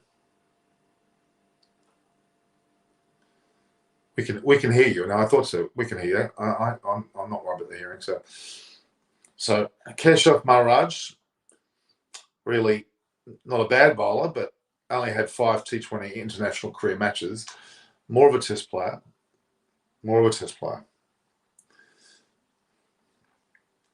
They are in a bit of trouble, if you ask me. The old South Africa. But if Gale is the best as an opener, he may be harsh, but I don't think it's going to matter too much to worry about. Given a good start. 43 off 6, so they're going 7 and over, which means 140. They push to 160, 170. Good bowling to South Africa. We'll see them lose.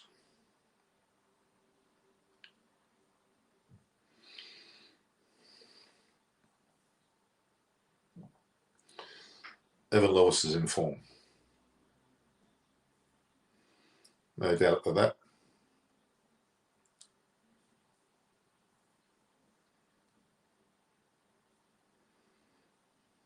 Klassen hasn't got a clue. 1 over too many for Marker and power play. I think so.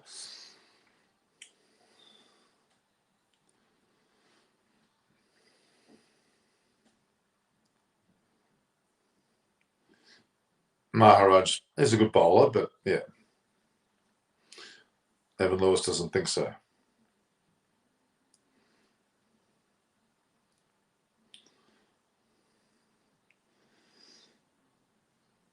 They've got to keep going. Was there an edge? Yeah, it looks like the keeper had no idea. Klassen.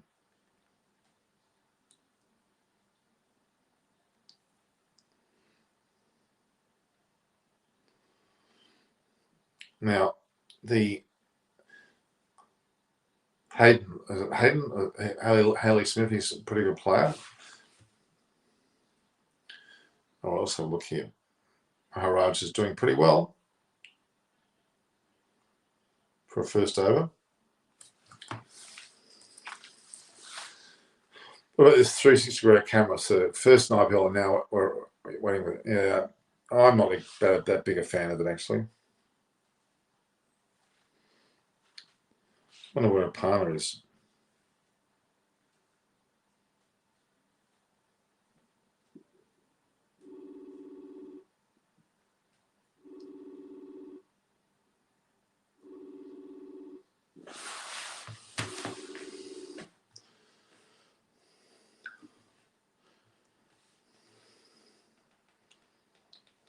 So in this situation, to the voicemail system.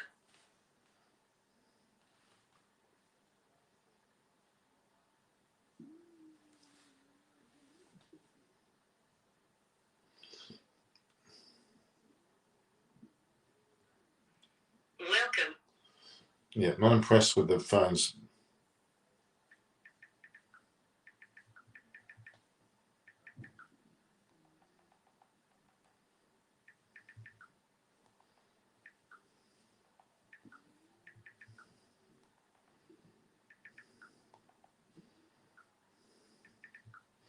All right. What do you think about hotspot technology? Why isn't it used? Actually, you're asking too many questions for me. I'm not sure whether it's not my technical expertise to know what goes on with that sort of situation. But look, they're trying out new things. You've got to give them credit for that, for sure. 146 to 7, dropped a little bit in the over. The best angles they can get is what they'll do, and you have to respect that, I guess. Nicholas Poran seems to have his pads on. Ravi Rumpole looks like he's about 60. Yeah, he looks very different. Looks much older. This is Norgay coming into bowl to Simmons. Simmons is very, very awkward the way he's playing, I must say.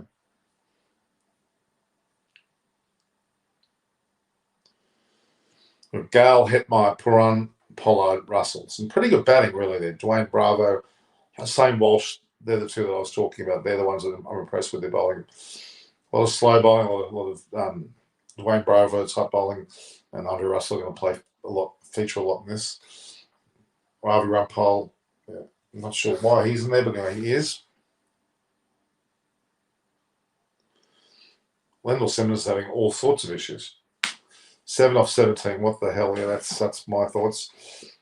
They need to get him sorted because he's starting to really get him off strike. Very, very sort of lackluster shot, to be honest.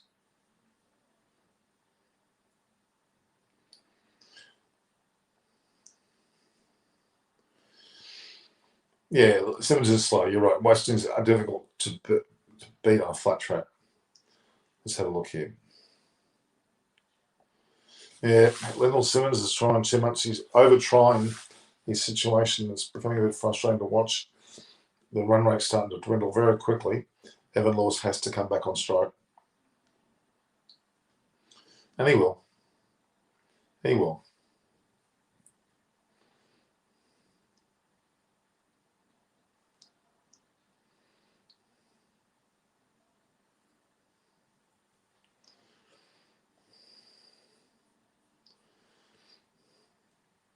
Very significant match. And when you're home address in Australia. Why didn't my name? I'm in Coogee in Sydney, Australia. Coogee Beach.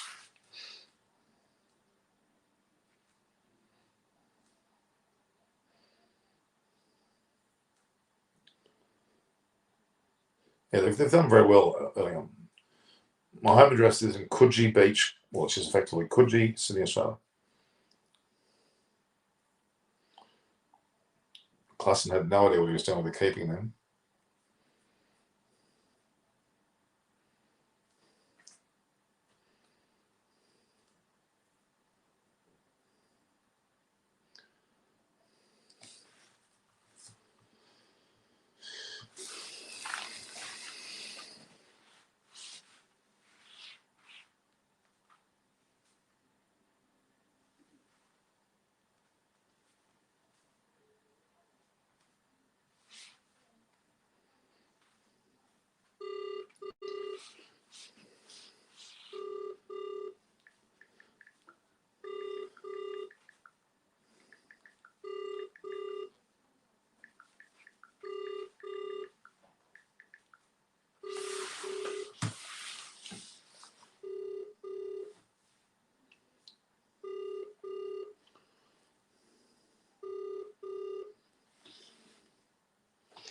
All right, so how much distance from Sydney to Perth is 5 to 5.5 hours flying time.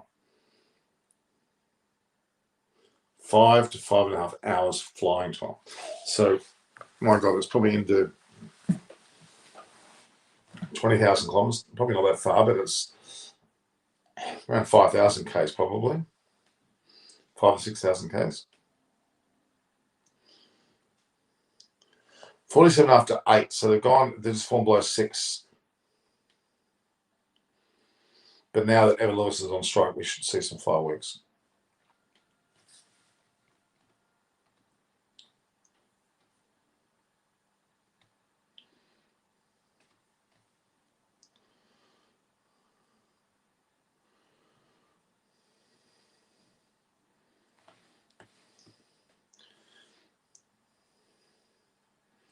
Well, Evan Lewis, Simmons needs to either get himself out. He's 8 off 22. He needs to either hit out or get out. Honestly, Hobart is my favourite place in the show. Also Canberra, great. Both cold. Winners banking on likes of Gale, Rapport, Bravo. What do you make of dearth of young talent? Yeah, it's true.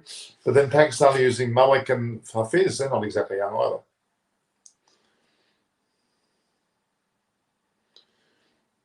Maharaj has come on and bowl very tidily. But now Lewis is on bat. And he's immediately trying to hit out. And it hasn't quite worked. He's got himself as a single. Realistically, Evan Lewis has got to get the strike bat here.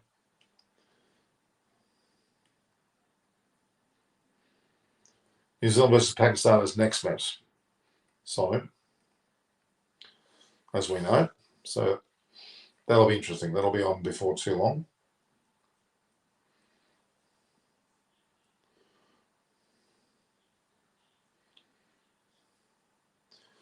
That's the 50 up for their country. Compared to, so 50 or 53 there.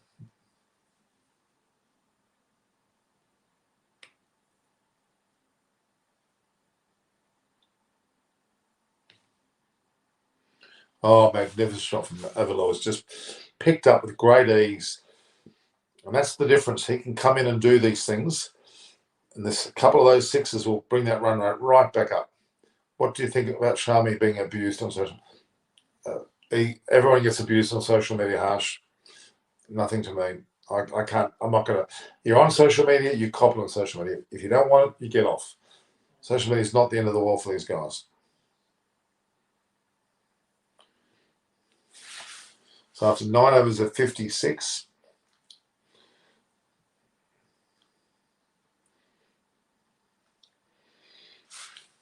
They've got to get the strike. So they've got to get the strike turn over here. They must turn over the strike.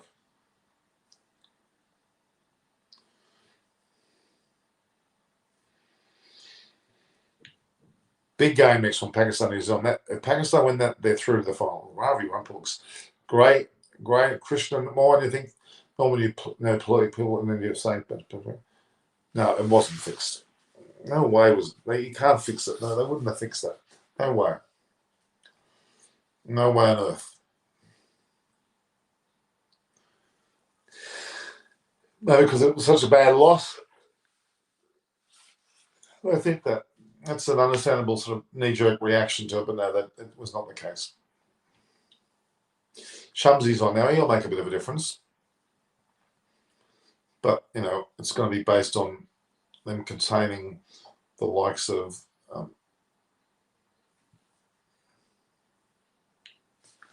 Shumsey hasn't been batting well. Oh, no more blocking. Oh, okay, they're giving good work. They got the strike. That was clever. These comments on cricketers affect their mind and can put them in a certain pressure. Only if they read them. Whereas one Hayden and Mosh and Ali. I'm trying to.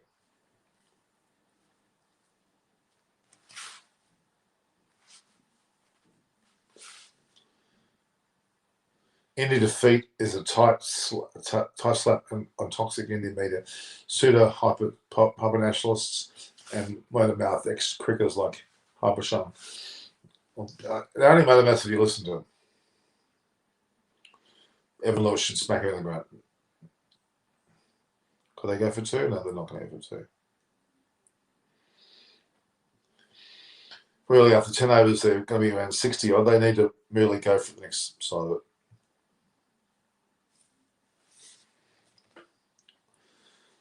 No idea that fixing on it's sheer class by Pakistan. Pakistan, yeah, they were classy. Quite emphatic actually. They bowled well. Shaheen's bowling was magnificent.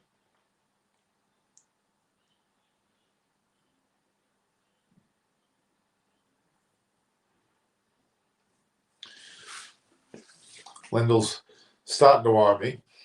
Little Simmons, that is.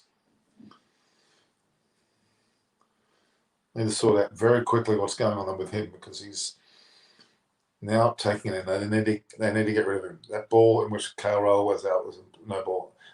It doesn't matter. It was taken. It was a fantastic delivery. I don't talk no balls now. No umpire was on anyone's side there.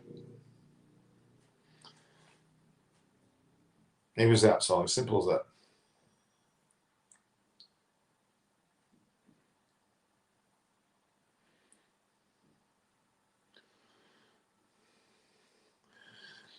Shamsi and Maharaj are bowled well here. Why should I not using Duke balls?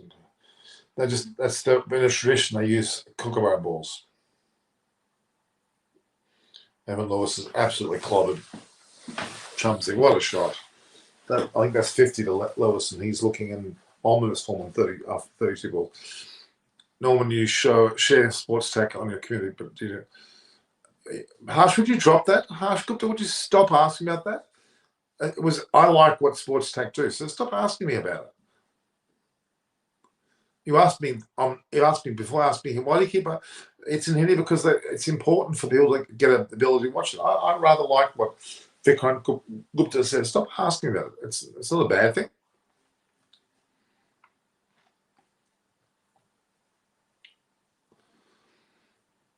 Harsh, don't repeat questions, okay? That wasn't a no ball. Screen grab does doing a Ryan's on. Yeah, look, we don't know, but it doesn't matter now. It doesn't matter. The ball deserves a wicket. Okay, in my opinion, that's what I would say.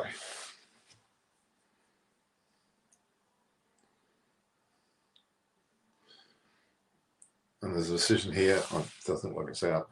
No, it's gone. Kalkon with Chandris. Do you know him? Yes. Chandris is a media manager from India who's with was ICC. I've been on the show with him in Dabash, so I know him. Yeah. Nice bloke. Most of the media I know, guys, as you would imagine, we do the rounds, we talk to each other. We're all good friends. We're all the same business. We're all trying to do what we can to bring coverage to you guys. Only support each other. Nobody detracts from anyone.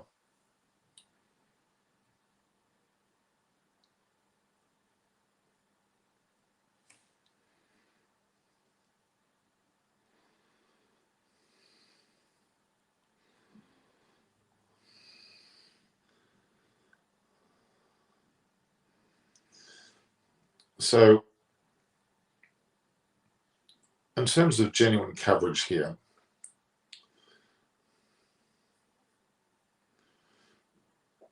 you would argue that what age is my mum when we're getting asked? Ask me, come on, watch me.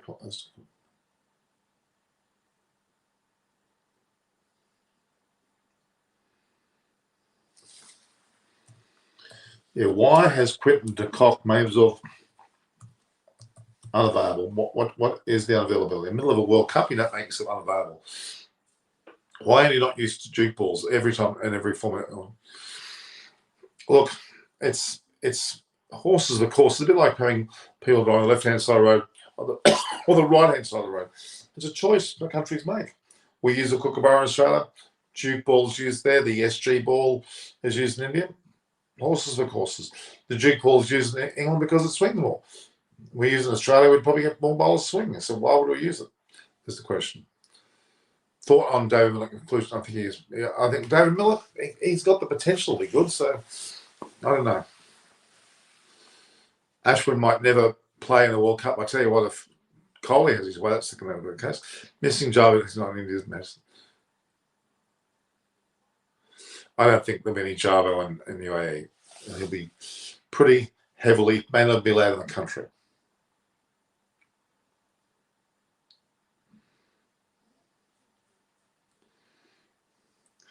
If you're watching today and you haven't, driving on the left is the best.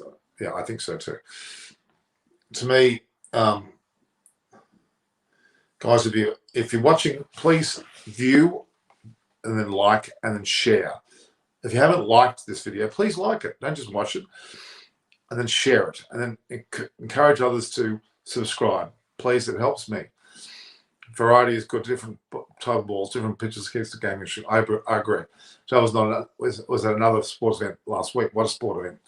Java will be just deported immediately. I think so too. Do Hayden understand Hindi and Pakistan for Instagram? I don't think so.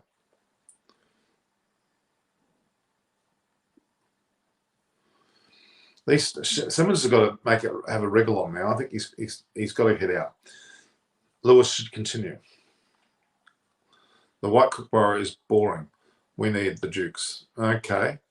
It's an England fan talking there.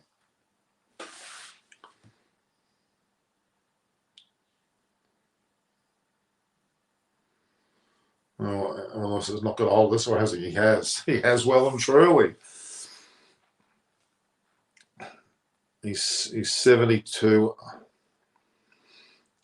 And Lendl Simmons has to either chance his luck and get out. Because Evan Lewis is Pakistan speak Urdu, correct?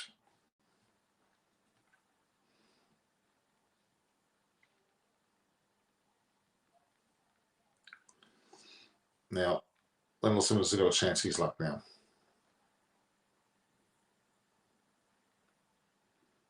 Why? There we go. Immediate effect of bowling. So we are looking at potential of 7 runs and over now.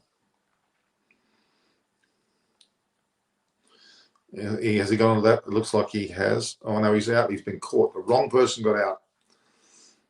The wrong person got out. But he's done fantastically. Evan Lewis has done 56 off 34. That was pretty essential. Yes, I'm covering both matches. The white ball barely swings, at least you use a pink ball, and they're not going. Well, maybe. Evan Lewis up 56. We're only watching the Pakistan-New Zealand match. So that's going to be interesting. Didn't hit it far enough. They were straight on the throat of a very deep. There was Rabada, who took a pretty good catch. Maharaj can't get too impressed with his bowling, surely. That was a pretty ordinary delivery, actually.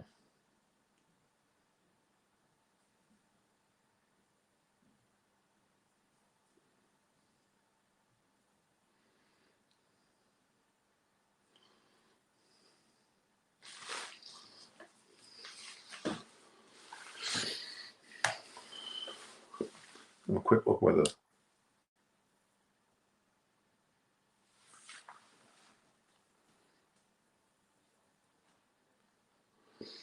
Right, so I met Irfan Pathan in Chennai at the game, the ground there in Tamil grounds in Chennai during the IPL, CSK versus Delhi Daredevils, that they were called then. Yep.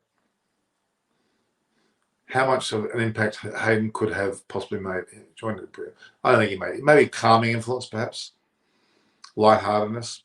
Nicholas Puran's gone there. That's interesting.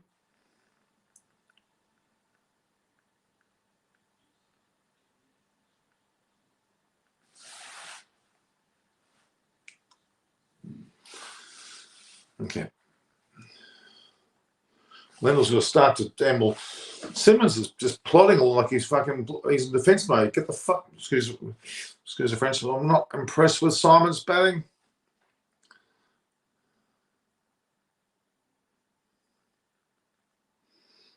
Oh, seriously, he's prodding. He's hit 13 off 30. This is a T20 match.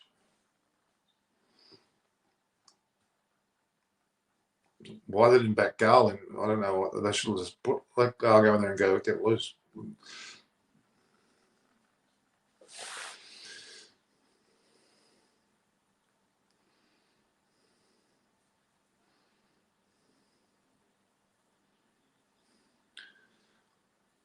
B. Yeah, oh, that was a bit delayed, wasn't it? I'm sorry. I was quite angry with the way I'm seeing Simmons bat. It's angering me. How much rate out of 5 you will give to the Oh, that was magnificent. Everything Afghanistan are doing is magnificent. They're bowling well, batting well. They're a bit of a threat. Let me imagine. Oh no, I can't even dream of what could happen if Pakistan and Afghanistan went through. Puraan's immediately hit the ball beautifully, and he's got 4. It must be aggressive now. They're 7-8.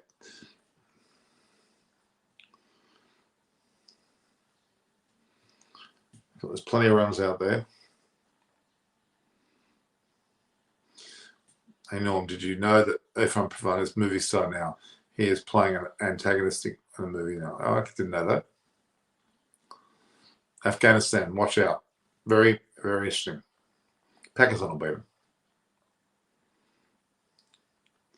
It's a lovely square draw there. That's Nicholas Puraan certainly taken charge here, whereas Simmons is dawdling.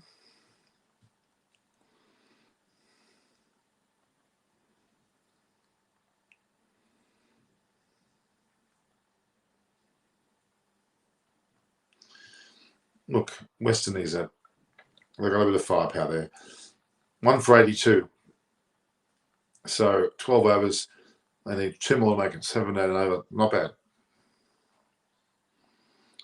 I mean, I'm cursing Simmons. I think it's just he should either be playing the ball, getting out, not dawdling it. 13 for 30. That's not good enough. Putting too much pressure on the batsman. Even Evan Lewis, they could show the pressure on him because he had to go for it.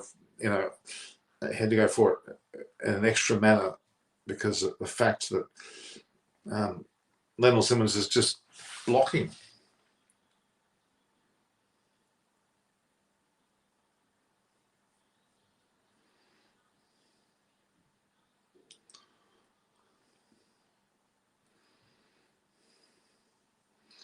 And he's falling over. They're lucky he got a single.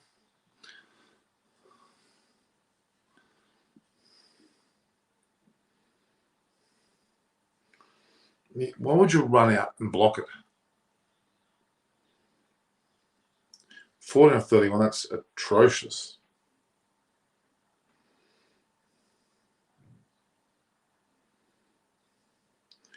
Seven and over at the moment.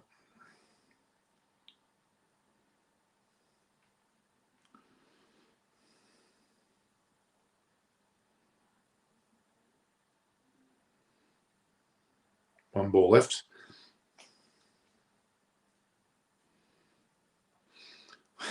One ball left, and that's clear indication Puraan wants to strike next over and doesn't want Simmons to be phasing.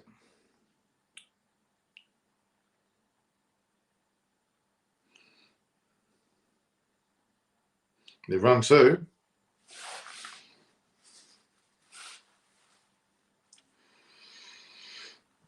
Puraan and Simmons are almost in the same score, but it's taken 5 times more deliveries for Simmons to get there. Mariova Biojuice, sponsor at ICT. Yeah. 86 off 12. Now they've got a launching pad here. They got a launching pad. Simmons has got to just basically go for it, regardless of his wicket.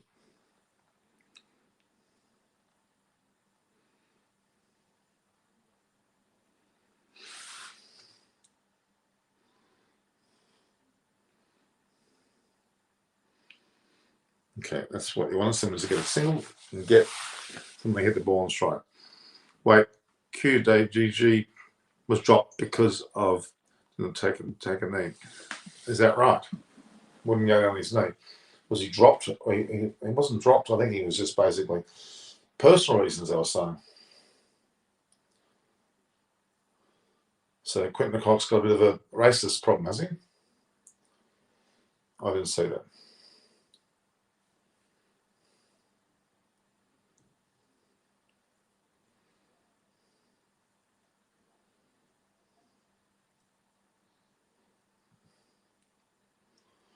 Well, it was caught there.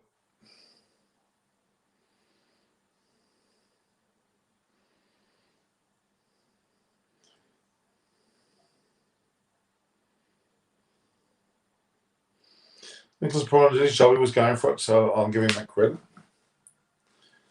He's not happy with it. There's plenty of batters to come.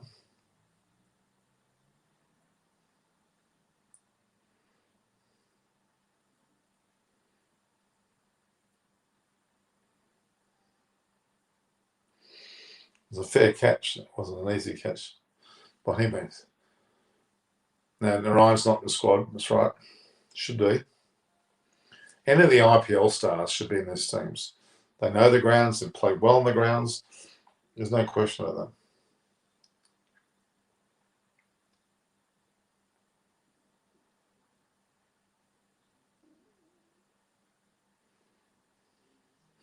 Here we go. Chris Gale, box office himself.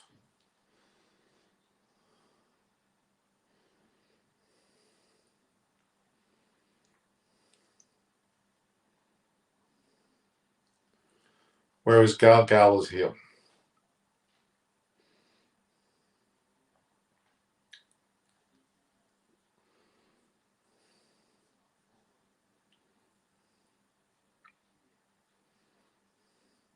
Age 42. Says it all, doesn't it?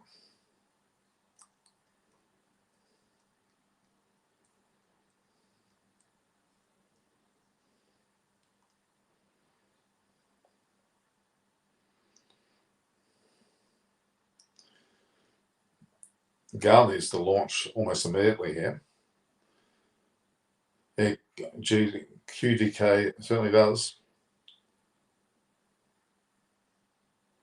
Okay, I'm going to be there tomorrow for the second match.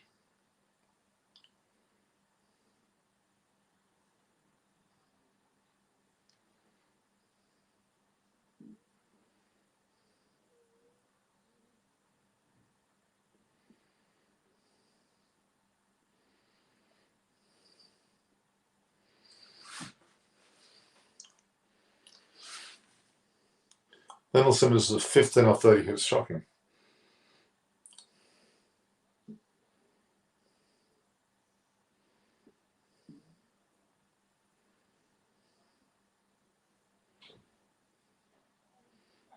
What the hell was Chris Gale doing there? I do not know what Chris Gale was doing there at all. I do not know what Chris Gale was doing there.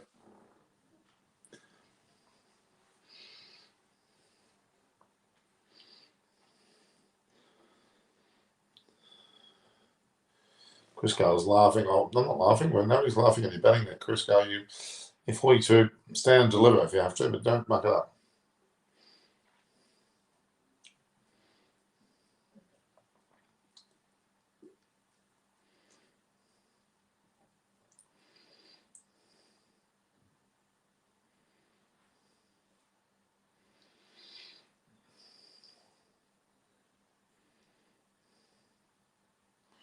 As he hit the bat.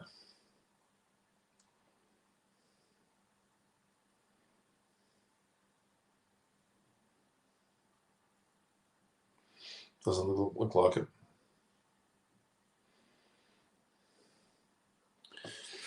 I should get benefit down here.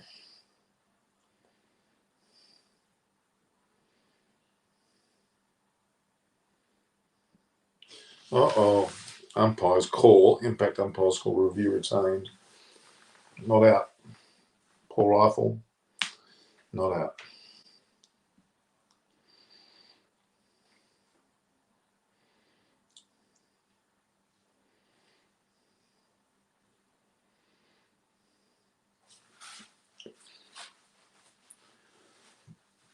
What do you think went wrong with the Indian bowlers? Didn't manage to pick up a wicket. They were just outplayed. Simple as that. You can't. I'm not going to knock the bowlers. They were just outplayed by a better side on the day. Now these two are going to face some faster bowling. It should suit both these players in the way they play.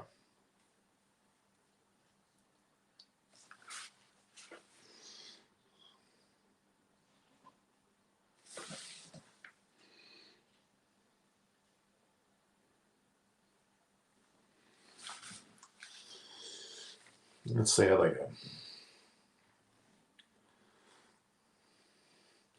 Rabada coming on the bowl is Simmons, who's been very ordinary so far. He's chancing. He's getting no bat on ball properly. He's half hitting shots, playing very ordinary shots. He's going to play traditional cricket. At least look at runs that way, but he's playing these half bait shots that are going straight to field. It's awful. Absolutely awful. Simmons has been very poor. He's really held the side back.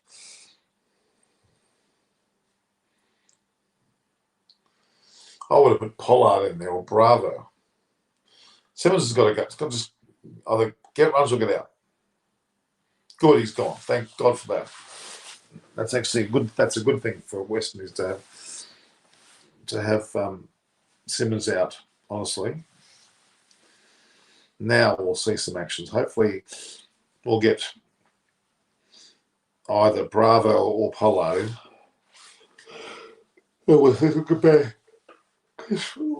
Lionel Simmons was awful today. He was in horrible form. No, completely awful batting. No. Was India overconfident? A little bit against Pakistan? Absolutely. Pakistan had their mindset really well.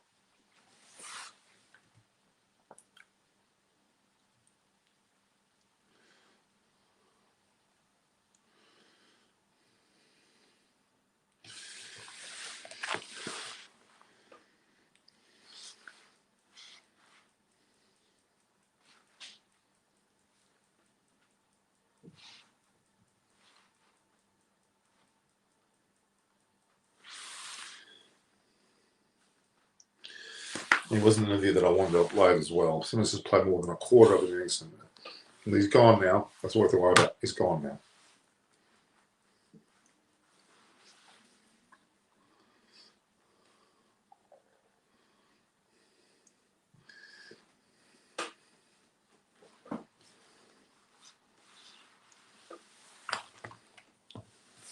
Pollard's in there. That'll change things, you would think.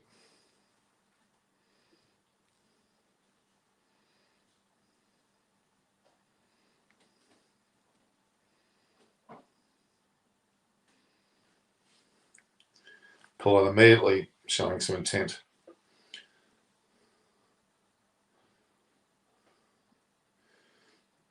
Yeah, it's still early enough for them to get themselves out of this.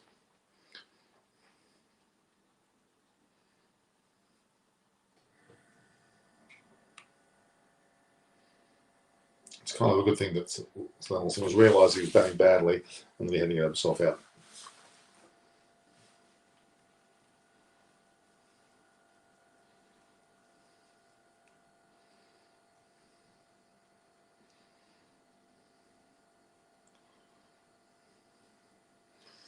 All right.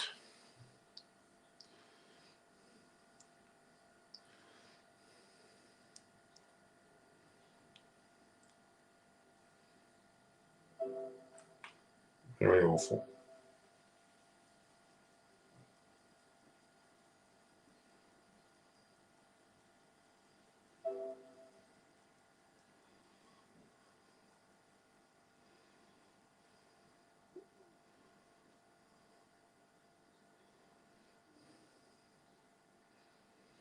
Rabada coming on. Gar looks awkward. He looks like he's awkward too.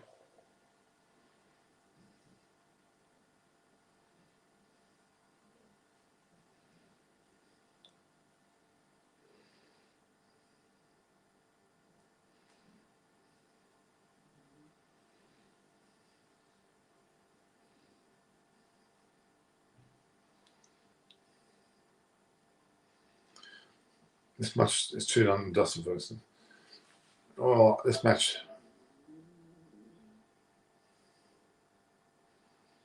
It's playing some very weird shots. There's no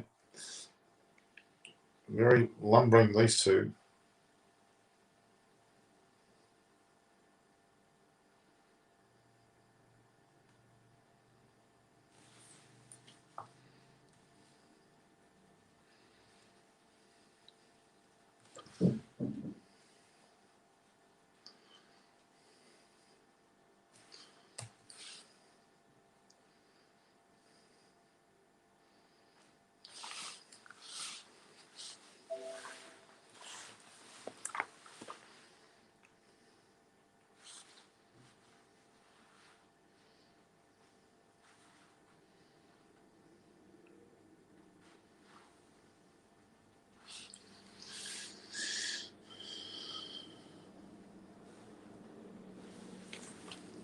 Helicopters overhead.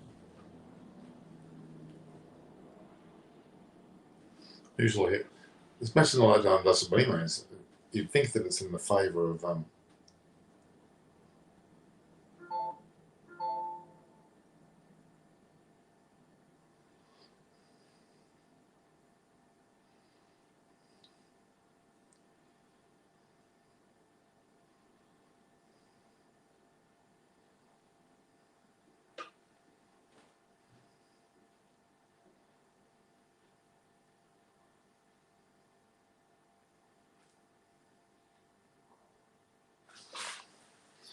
what's the number for C. Smith?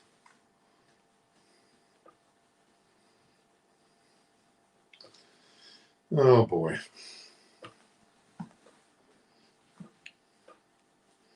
You're playing these almost like this tentative shots. It's very annoying to watch. This is not the typical of these guys. Oh, jeez.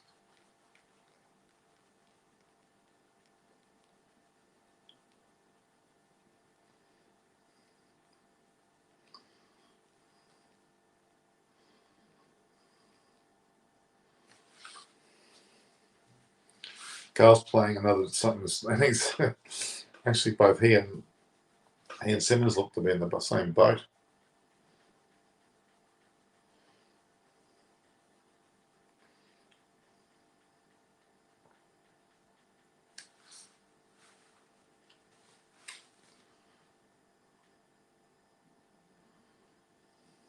Okay, young kids there.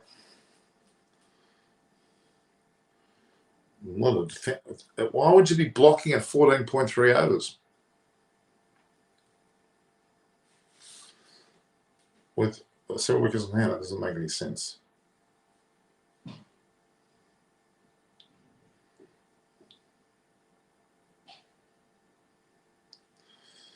Okay.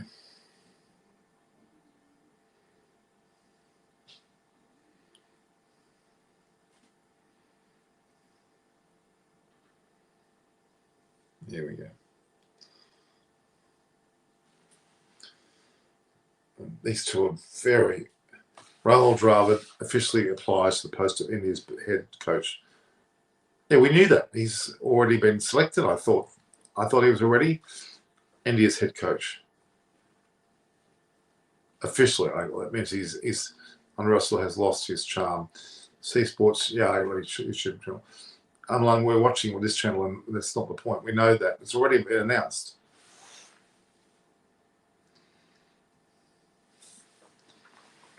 It's not something that I'm shocked at. Media.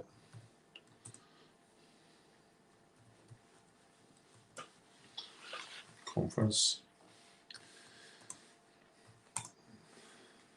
Steve Smith.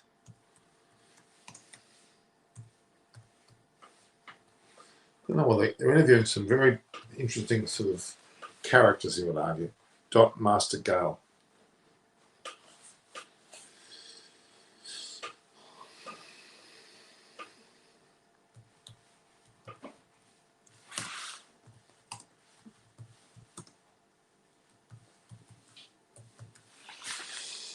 Okay.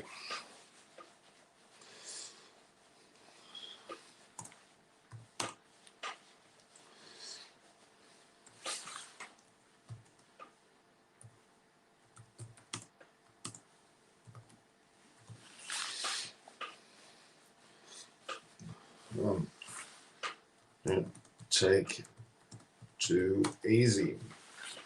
Has to be.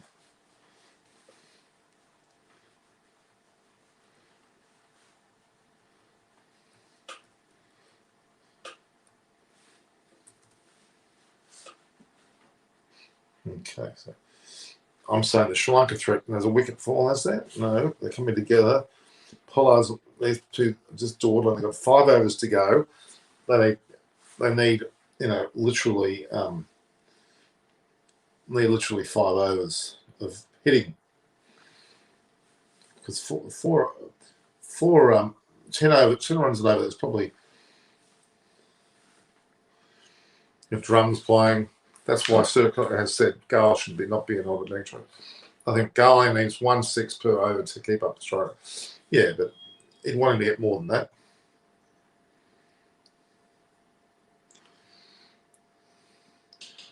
He's playing a long test match, really so disappointing. It is a little bit Cody Schick show. That's why now I think it's a little bit early, guys.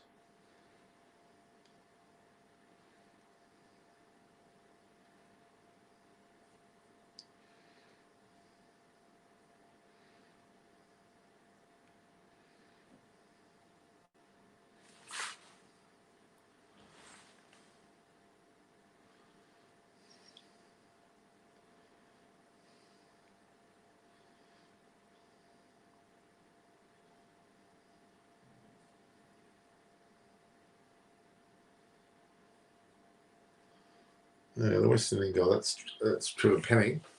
He's looking old these days. I love the Mount Olympus approaching in Nevada song. Okay.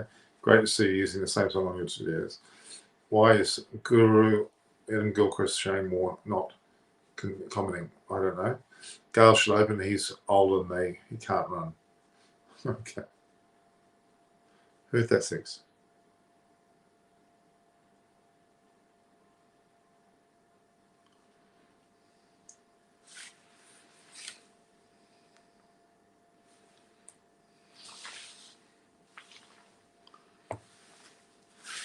Pollard seems to bit intentions felt.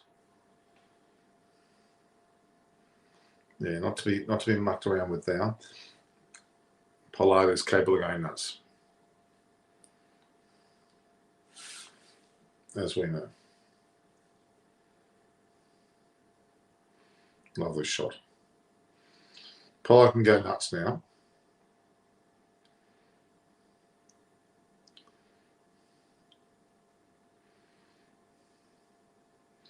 Gale's just gone nuts.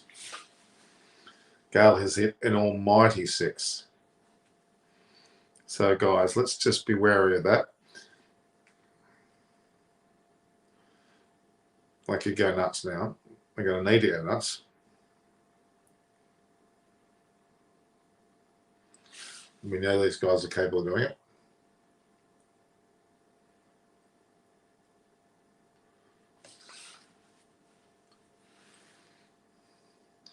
Chris Gale is starting to go nuts. Gale don't know how.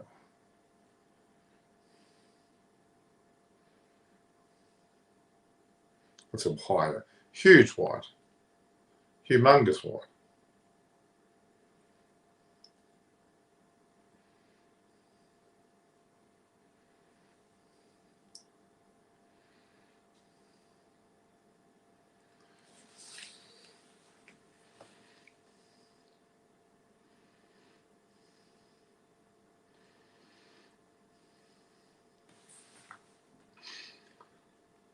You'd have to think that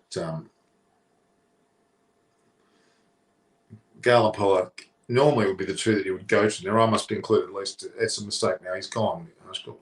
But what is screwed up is making no sense. Well, perhaps. Just wait and see this. I'm not sleeping giants, these guys are.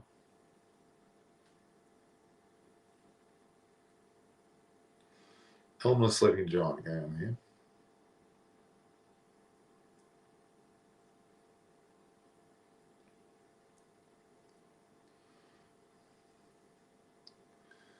This is not the way the West Indies play. Idrik Husberg was excellent during the 100.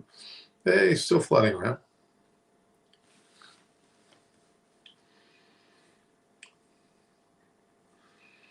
Seven, is it really? They're just on 7 and over, just shy of 7 and 0. All right, how are you?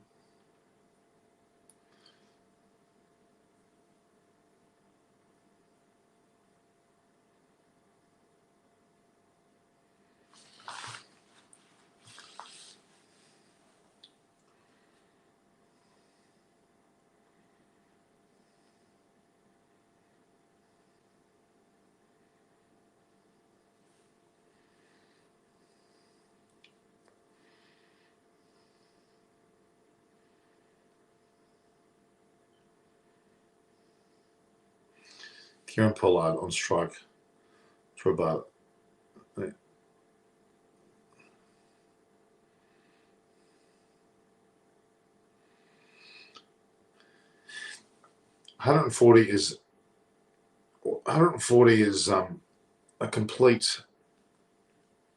It's not good enough.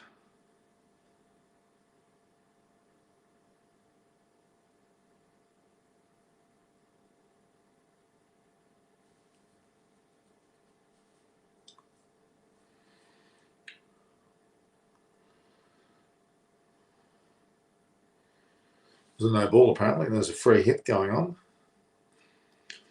It was needed. So that's, yeah, they're exactly 7. Oh, that's gone racing away.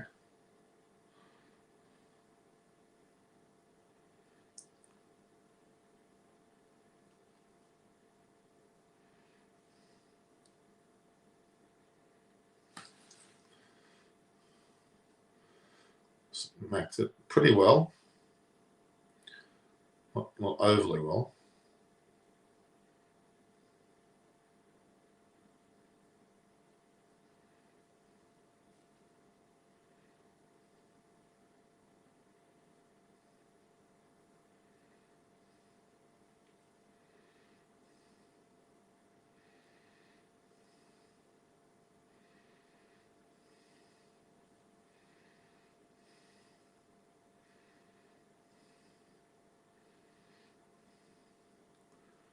Didn't quite go where it was meant to go.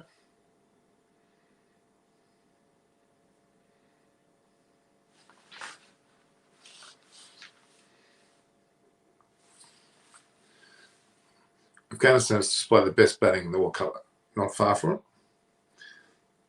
Pakistan have been up there as well, don't forget. And you'd have to include even England looked pretty damn good too. There's been a fair bit of good batting in this tournament. So T20.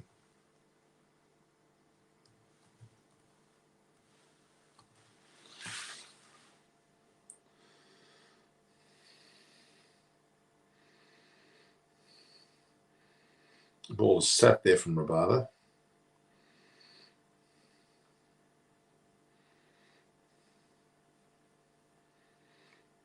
You can't knock. So at Fantasy, they've got Shakib Al-Hussain at the highest, Wanindu, Azaranga, Lahira Kamara, Josh Davey from Scotland, and Mahesh Dekshana. They're all the big picks. There you go.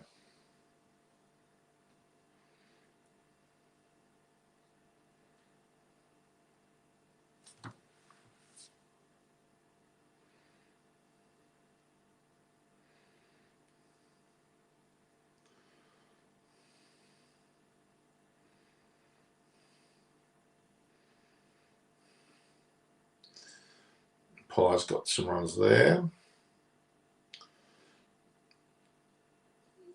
They need to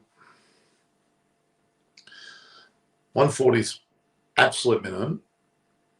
Well, concussion rules apply apparently, so as Bert explained. Yep.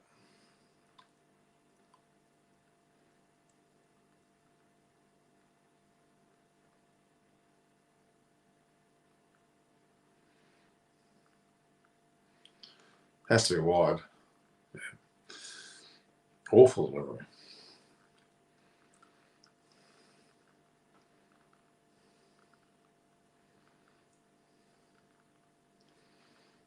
There's 3 overs left. These two need to get their regular on, I think. Why is Women IPL not happening? Because, well, they basically, the IPL didn't happen in India either, and they're playing the BBL, so there was no time. It'll come back next year, I'm sure. But then there's a World Cup on as well, so a lot of difficult timing here.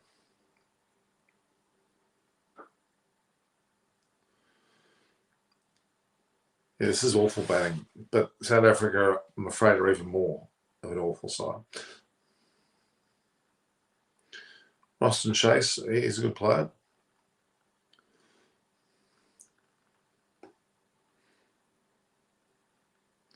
It could also have been a wide, actually. Can India qualify for semi-final because not next match will be? Well, India have to beat New Zealand.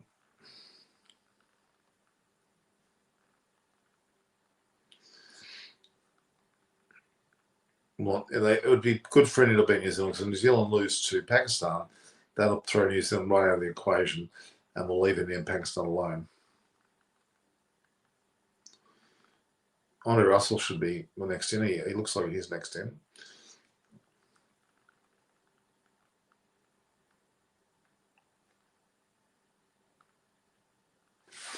Well, with 3 overs left, they should get 30 runs minimum.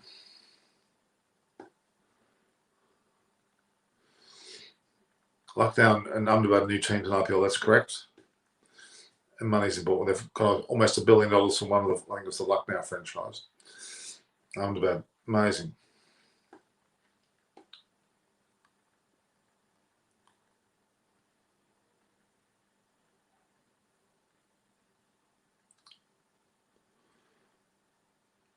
Pretorius is coming on.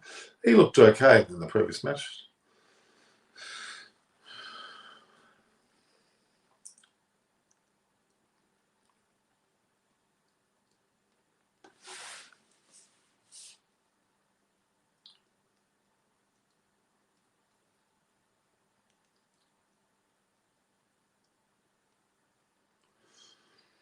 Time for Gale to launch. And he's been caught behind. Slowish ball, very ordinary. Chris Gale, oh my God. But Andre Russell's in now, and he has had good IPL performance, so that's one good thing.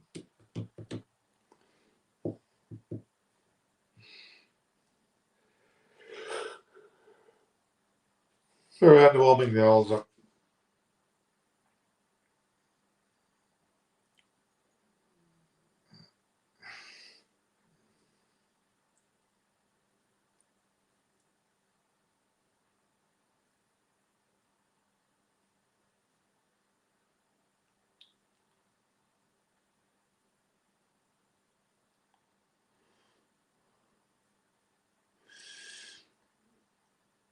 With you would imagine this will be Andre Russell coming. Yeah, he's could do some damage in these last 2 overs, which they need badly. They need this badly. What is not happening nowadays? I don't know. I don't know why Tri-Series not happening. It's not economic for them to do, I guess. When Gale will start his Ferrari, he's on a bicycle now. Well, he's just lost his wicket, hasn't he? So he'll be on nothing.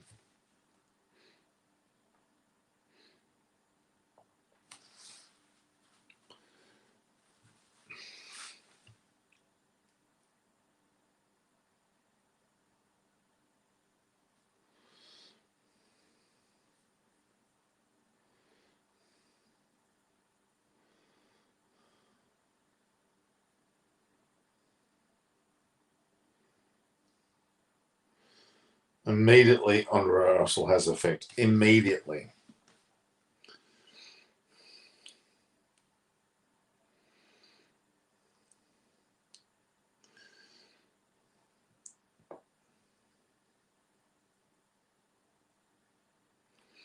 Andre Russell's in great form.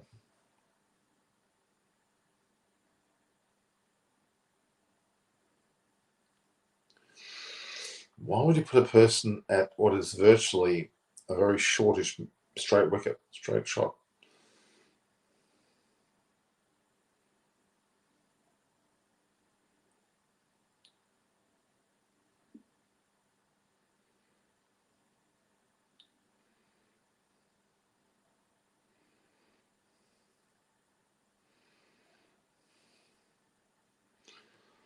Gale versus England 13, stake 12, proving Kurt Lambers is right. Yep. I want your number of son and daughter. Your number of son? One son. That's it. I have 2 stepdaughters.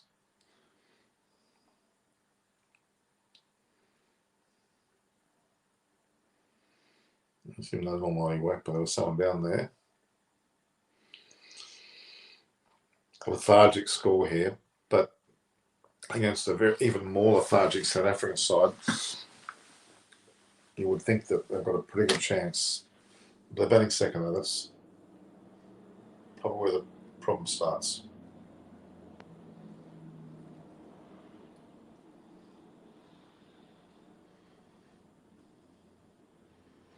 Oh, Paul Hythe absolutely smashed that.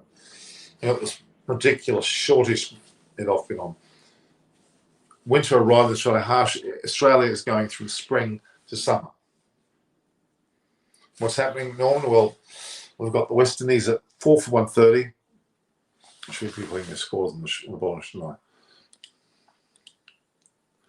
So the West Indies are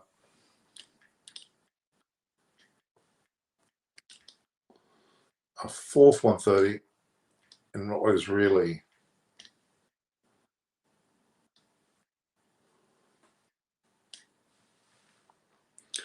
we have South Africa won the toss.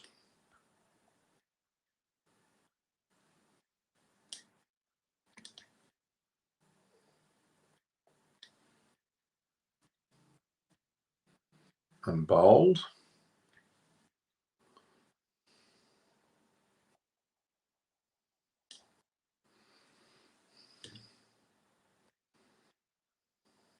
And bowled.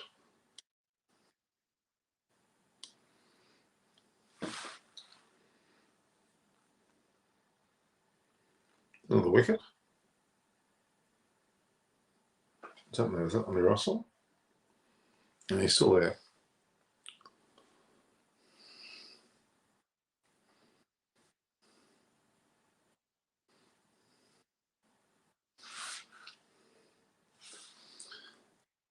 Still haven't got enough runs, you would think.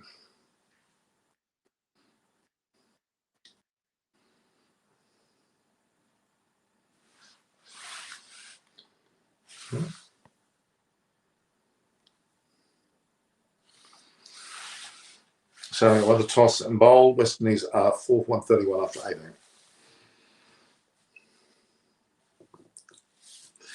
18. With Norgay coming on.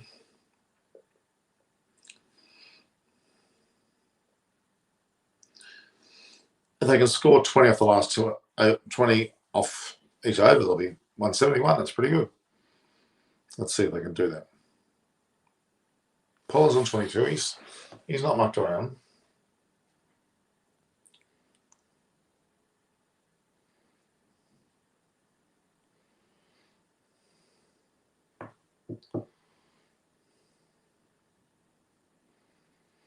I haven't there, waiting.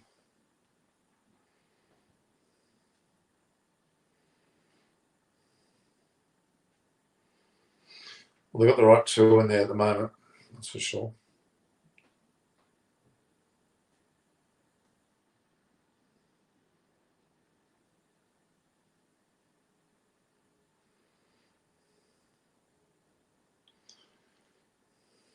Norgay's 9 for 10, 3.1. Pretty good figures, actually. Andre Russell in the box seat now. And bowled, clean bowled. Quite a very fast delivery. Well bowled.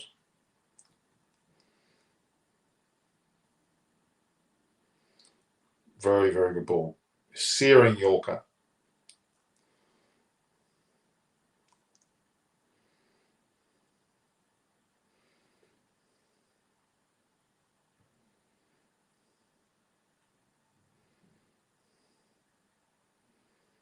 Beautiful ball. Very good delivery.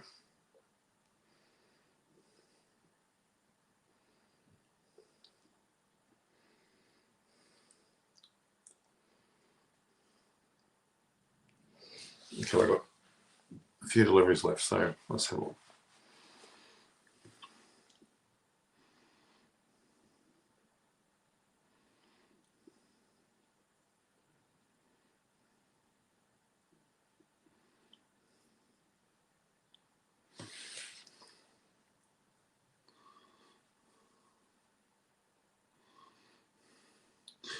Shimron Hetmeyer, who could have well batted earlier in the innings, actually. Not where he was.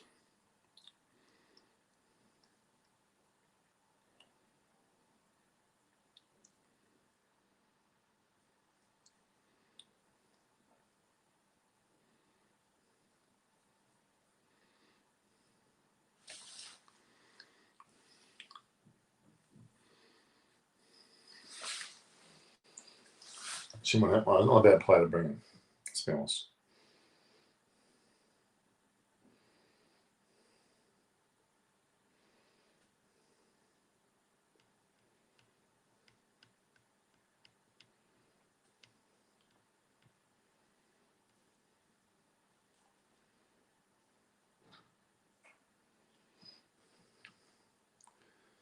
All right, let's see what happens here. Hetmeyer can certainly hit. Under us, we're going to have to do a delivery, so let's see what happens now. With some 10 deliveries left. What's going on there? He can't run in and not bowl.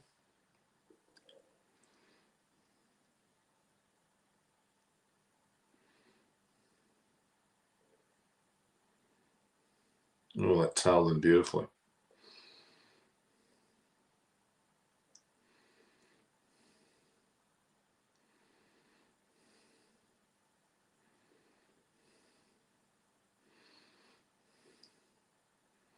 Oh, what was that? A prod, and then a half run. I don't know what was going on there.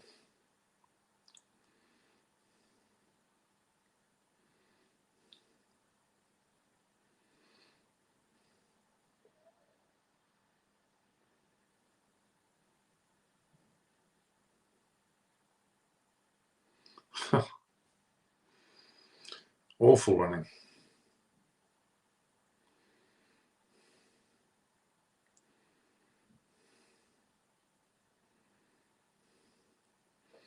Hetmeyer's gone under that, but not really under it. He looks like he's just got at least a single there anyway. He looks like he's out.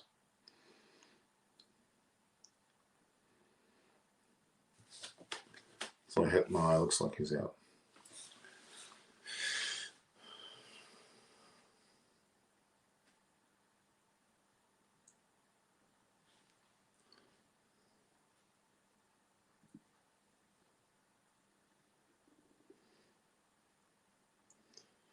Hetmeyer is walking off as if he's run out and his decision pending. It will be out. He's a mile out. Yeah, he's a mile out.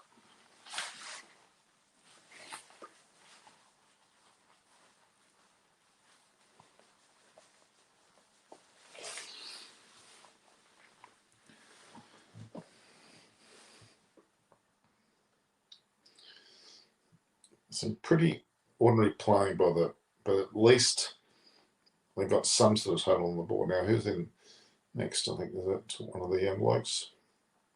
Dwayne Bravo. Well, nothing sloppy about him. He can play. If you hear, some of you are here, not many are here actually. Yeah, 140, 145 will be. It should be enough, but we'll wait and see.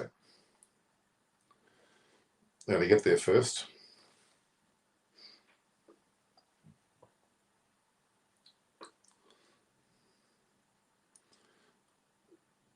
Yeah, it is pretty awful batting, I must say.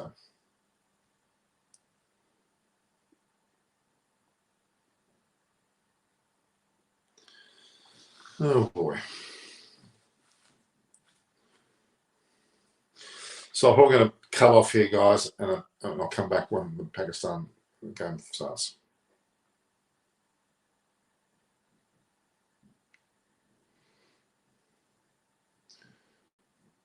Like Pollard's batting. You hope for some sort of resurgence there.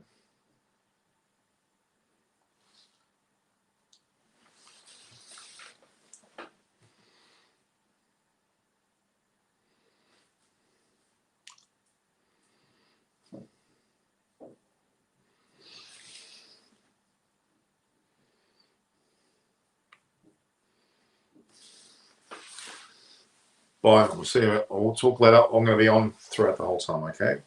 I'm just going to keep this link going and we'll come back on.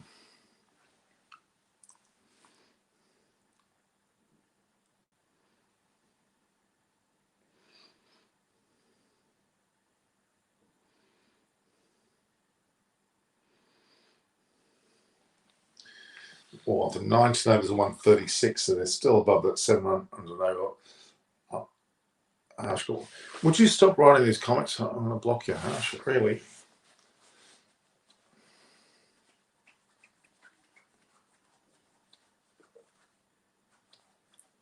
Don't write that sort of comments. It doesn't attract anyone.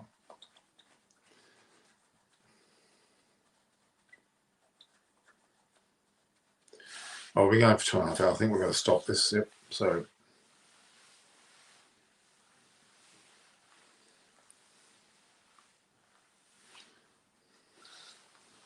people are coming and going. Harsh.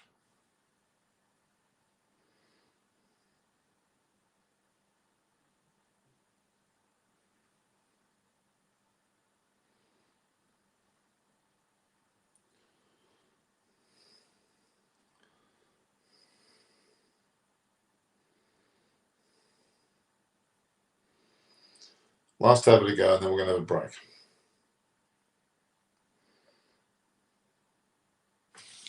So banners or brand, what else we can do?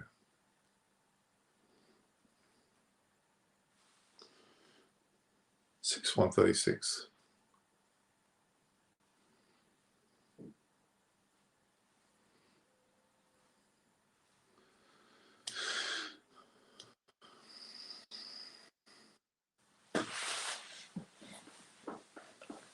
On 37.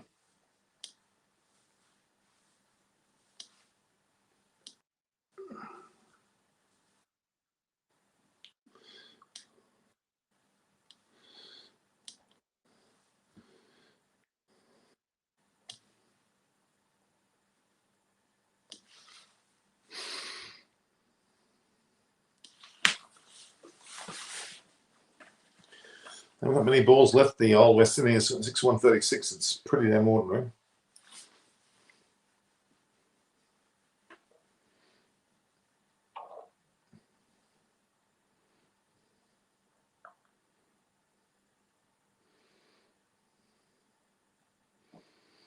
I'm trying to go the way there.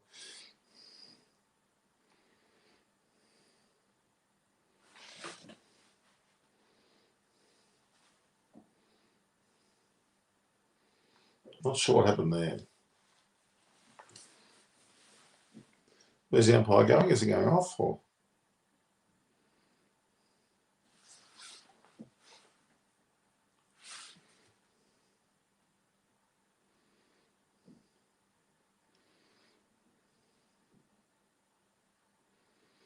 I'm not sure what's going on there. It's bizarre sort of circumstances here, I'll tell you, with this delivery.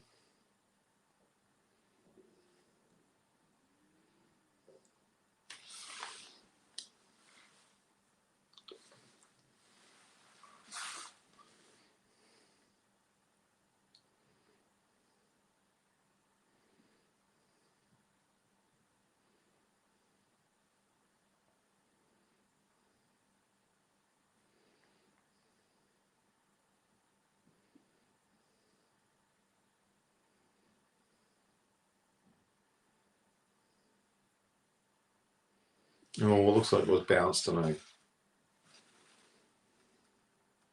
That bounced. It bounced as an Islam migrate. Vijay Mugut, I'm watching too. Do you still play cricket with your mates? Yes, of course I do.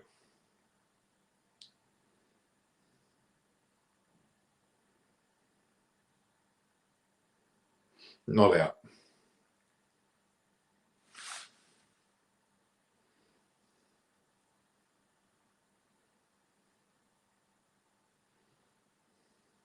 Bounced clearly. Clearly bounced. Yeah.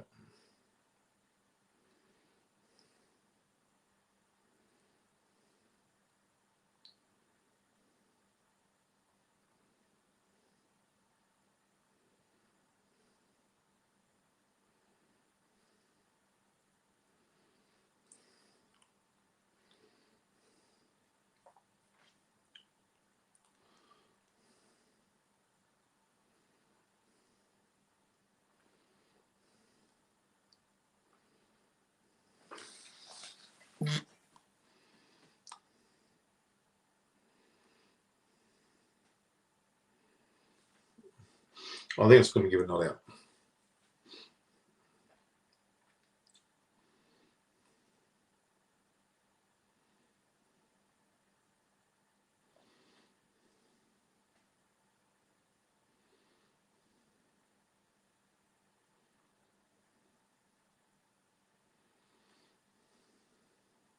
Out.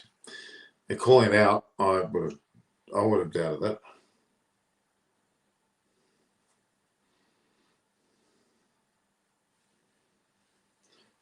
Pollard's not happy with that. He's laughing because he knows he wasn't out.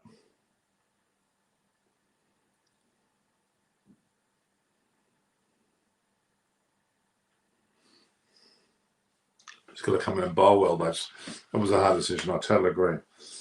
That was, as far as I was concerned, it was out.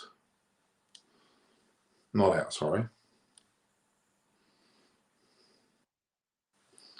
So that's 7 for 137, 19.2 overs.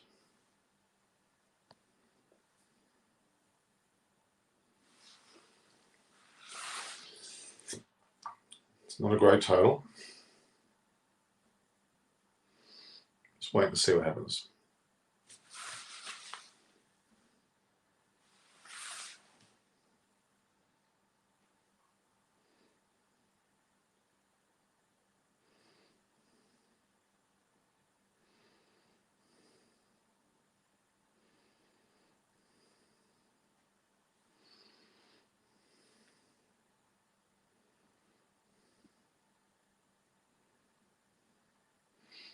He's gone for the whack. It's gone bursting when he's out next ball. So this is a pretty ordinary finish.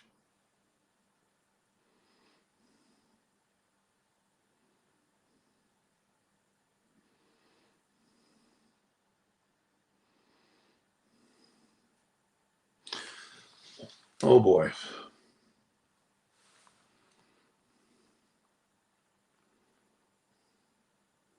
Yeah, I'd agree with some pretty.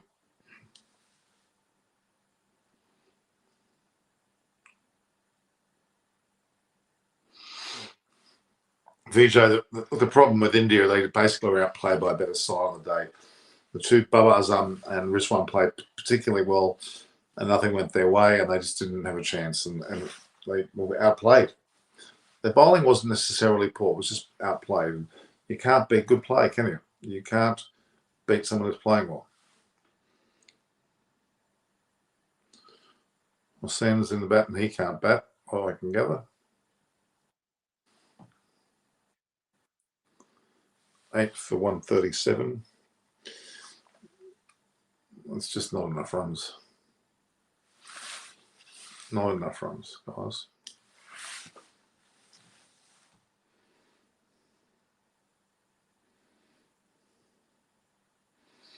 And Dwayne Bravo certainly went for the right spot. We know we can finish.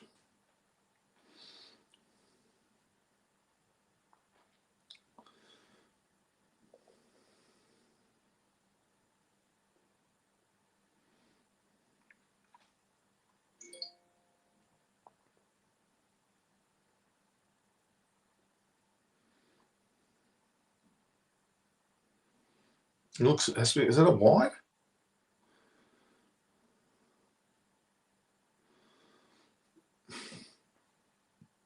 $141 is really a pretty ordinary effort, to be honest, guys.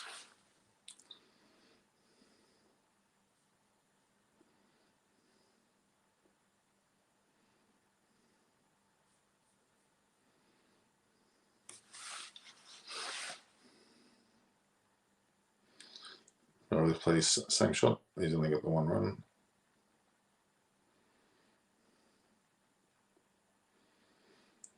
Well, they finished on 143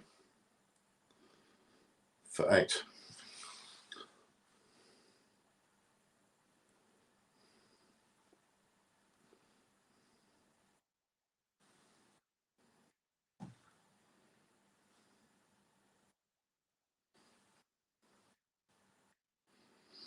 For most teams, I'd say this is very gettable.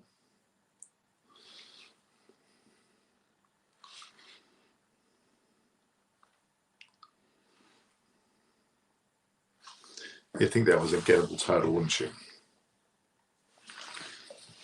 Very lacklustre batting performance there, indeed.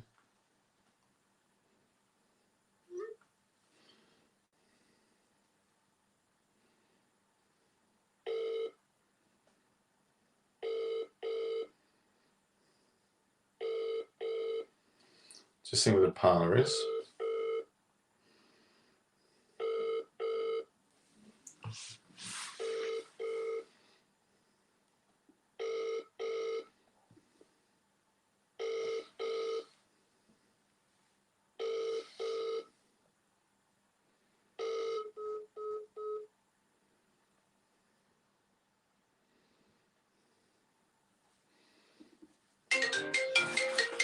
Sorry, guys, won't be a sec.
All right, guys. To me, South Africa saying we'll win Bharat Bhushan. It's too early to really say what's going on there because, you don't really know what the story is with events like this because South Africa have been in such ordinary form that you can't predict anything really from what they've done so far. So I'm going to change the thumbnail to be specifically around the South African win. So, not South African win, I'll get it right. We'll edit that and put a new thumbnail. Change the thumbnail.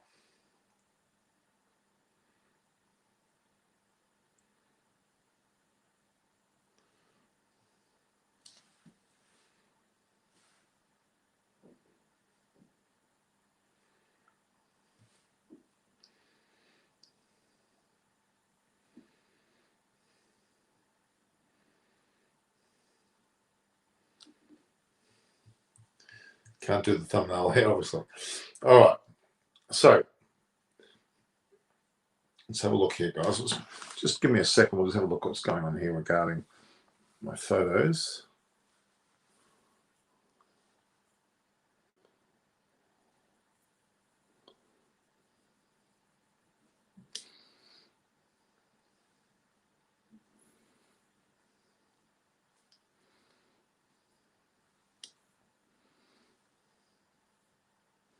Airdrop. I have airdrop it. Hope people found.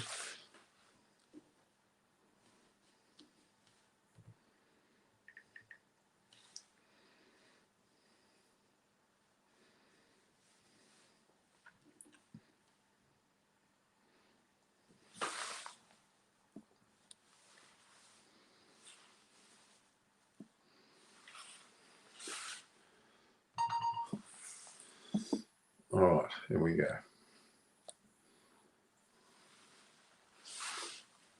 So we're back, guys. We're going to be talking a lot more about the Pakistan-New Zealand match now as we change over from what we're talking about before.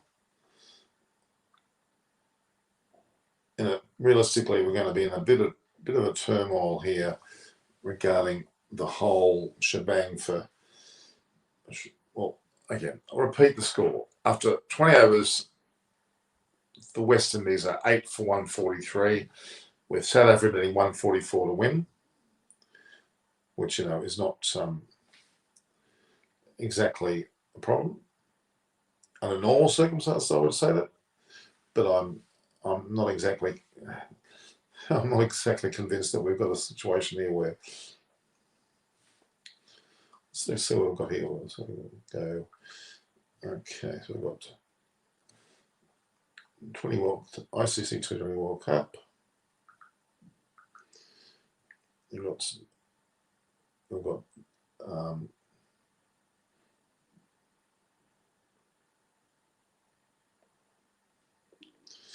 okay, so we're looking at a breakdown there of what's the story. Let's have a look. What's the story there for? It's 807. If that's 807, let's have a look here. What do we got here for uploads?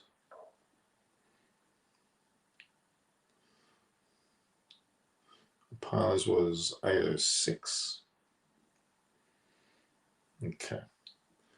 So we've got a new breakdown from that. So what do you guys think of this game so far? I'm a bit perplexed with the whole thing. I'm not really enjoying it.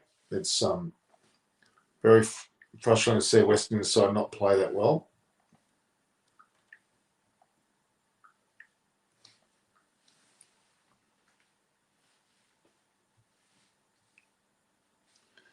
So this is one of those games which is frustrating because both these sides realistically won't have a hope of making the finals. Well, the way the West Indies are playing, you can't even begin to think that they would be a possibility. So let's have a look here.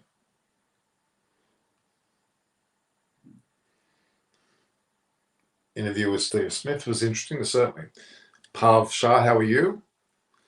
We've got people, this is in between games, we've been on the quiet zone, everybody's gone for a bit of a drink break. They'll be back later. Okay, so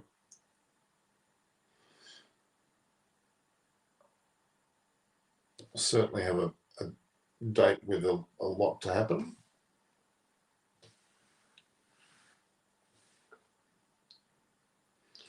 Look what Par's got there.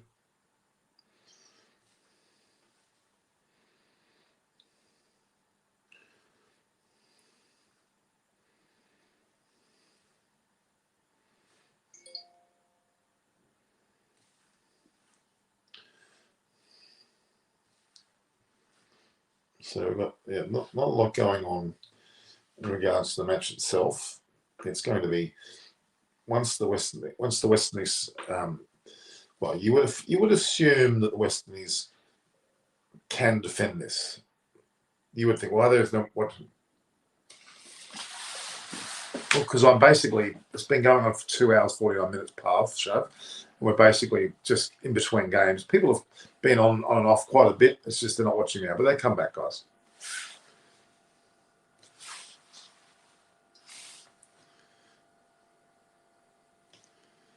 So what's the story there? I'm editing some of the things. So ask questions. People are on the line. People are here.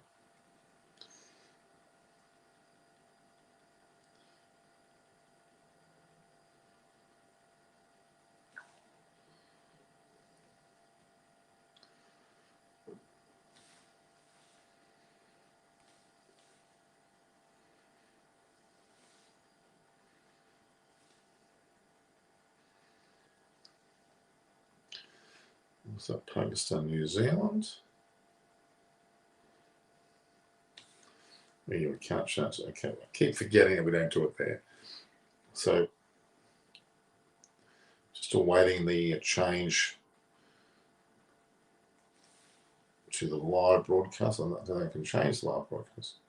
Live, here we go.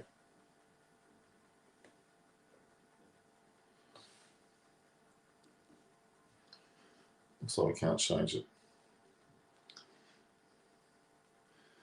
So we're looking at a situation here where, realistically, two sides that just simply are not cutting it, surviving at the moment. Why can't this be changed?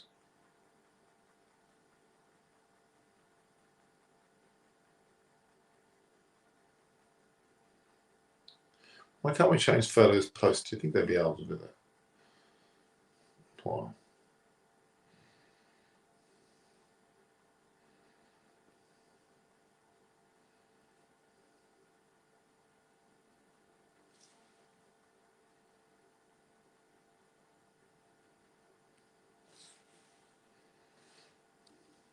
Bizarre. All right, we'll leave it as it is. Whereas the partner, I thought it was her channel. It's actually both of our channels. So she's on very shortly, don't worry. She's actually here.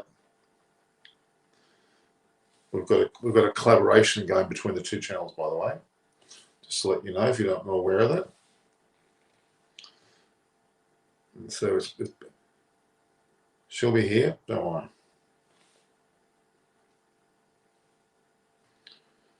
So you're actually commenting there.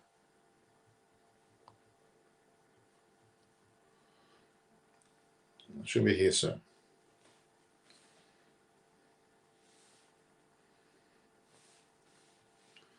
So, obviously, a combination of things going on. The match, as we know it, basically has a situation where the two teams are very much in a state of frustration, you would argue. And realistically, let's just paste this. Look at the Steve Wall. My Steve Smith interviews there, as you may see. So, okay, is that way?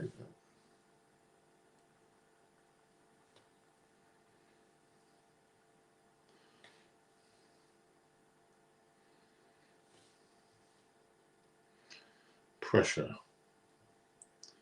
So partners are here any minute now, guys. Just don't worry, don't stress. Pressure, so it's 808.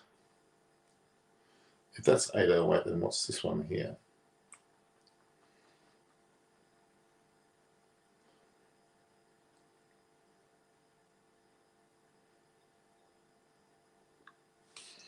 I want to change that thumbnail. What do I do?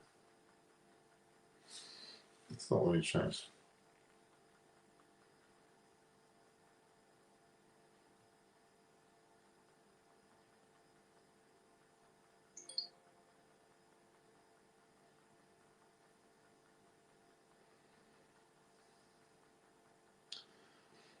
It'd be interesting to see whether they let me change that.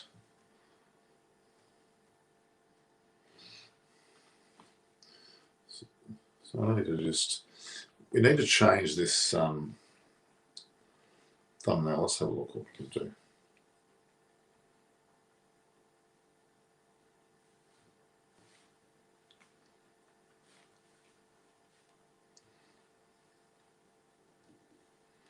I'm just going to create a new thumbnail, guys. So won't be long before we're all back on deck. Obviously, we're not back on deck just yet.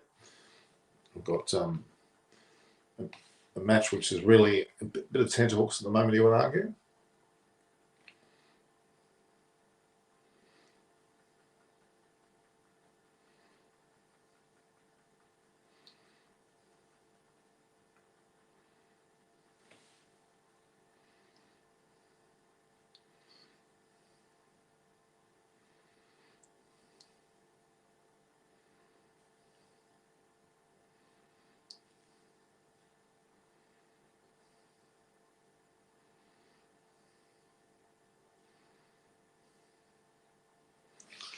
Okay, let's just see if we can get this done. How am I going to change that? I'm going to change it here, don't I? I'm going to add it to my messenger. What do you think about QDK's future in South Africa? Well, he obviously is anti-black, isn't he? So it's pretty sad indeed. And wouldn't go on his knees. He was dropped from his captaincy rather suspiciously too, to be honest. And you know, you have to wonder what the hell's going on there. That's all I can say. There's a lot of problems going on here, guys. A lot of problems in South Africa with the apartheid. Let's call it apartheid. Let's call it what we will. It's one of those situations where, you know,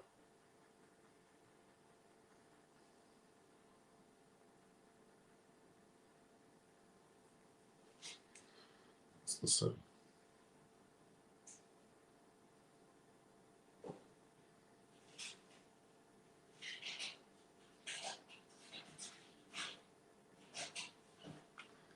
what, okay. That's all I'll do.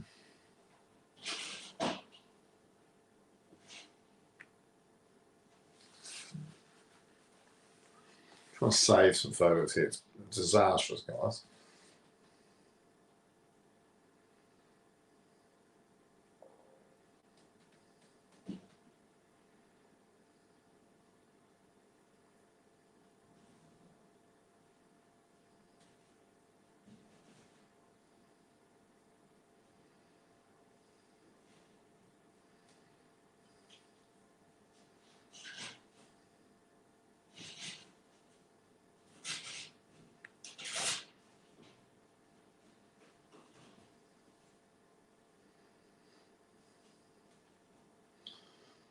Okay. Well, let's go back to where we were.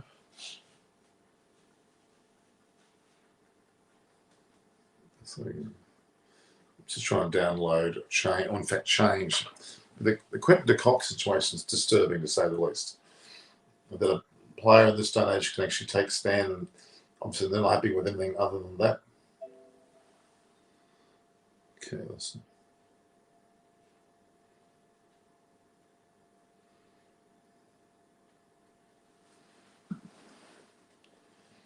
So I've saved it.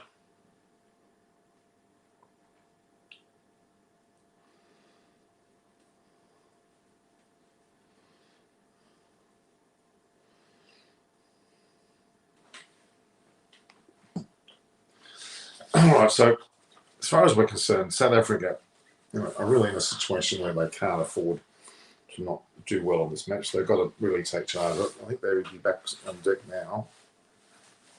Let's have a look here. Everything's a bit slow at the moment. Not having Quentin de Kock there was a big blow to South Africa's batting. And that's going to be a telltale, so we'll see how that goes now.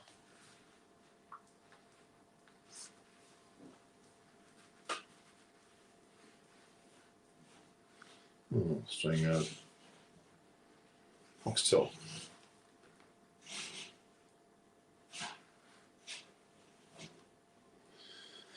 Sorry guys, everything's a bit slow at the moment.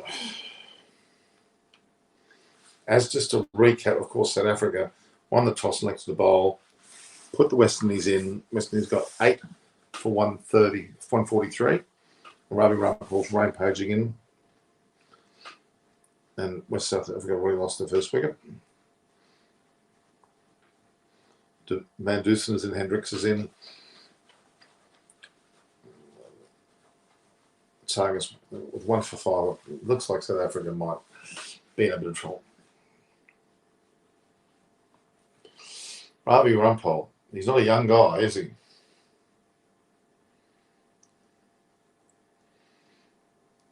He's not pretty silly there. Still bowls very well, actually.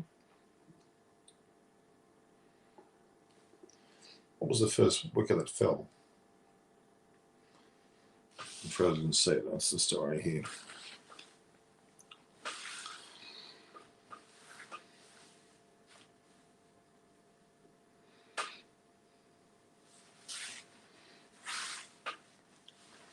So Teva Bulma got to run out for 2, which is awful start for meant to be their main batsman. That's a pretty ordinary effort, really. Let's go ticket, edit.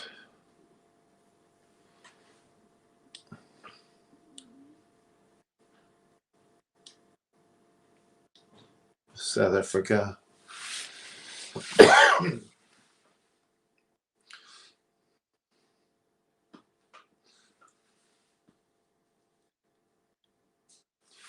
South Africa and like, horrible run out. Can you imagine being run out that early in the innings? It's just disgraceful.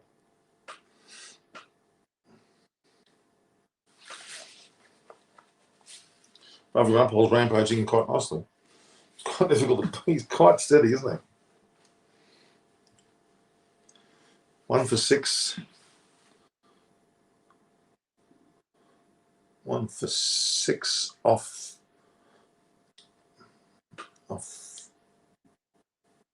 2 overs.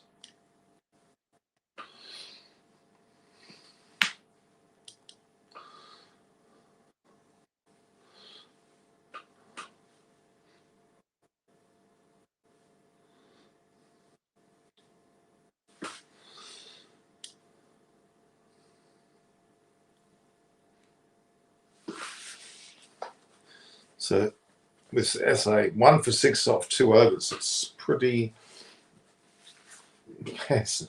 Then there's Susan. He doesn't seem to be. This is now Hussain, and he's been hit well by Hendricks right up in the air. Looks like he's out of the ground, and he's at 6. So that's not the start, but his bowling would have liked. Let's put it that way.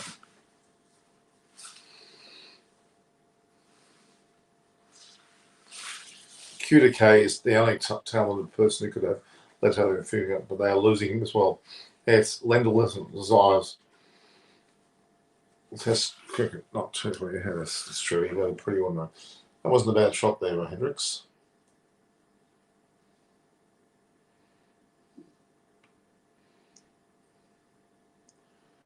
Well, we're staying on, guys, right through this match. We're going to hopefully start, be able to look at the next performance as well.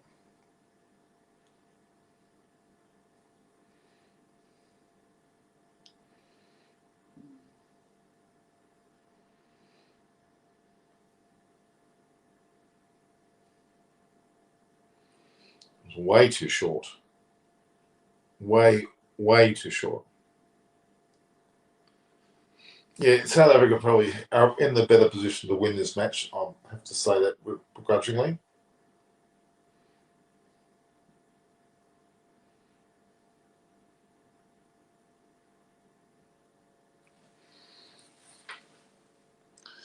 It's not a good situation to be in, guys.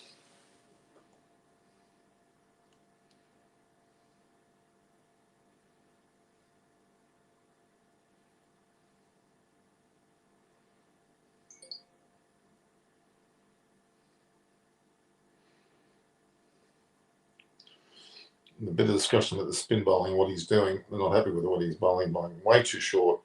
When a person is out of the ground, you don't suddenly become, hey, views on them.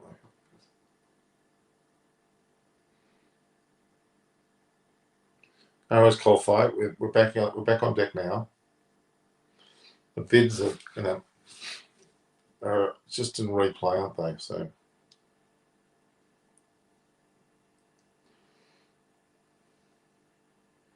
it's better he bowled a fuller ball.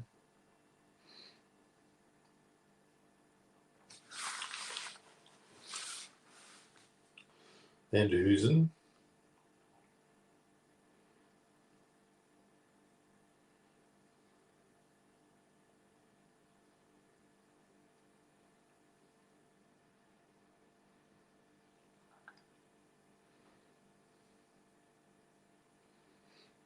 I won't be surprised if we never see Quentin playing his national game. He may migrate to England or something. He's a good enough player. Yeah, look, he's going to make enough money from the IPLs and PSLs and whatever else. He won't worry about it too much, I don't think.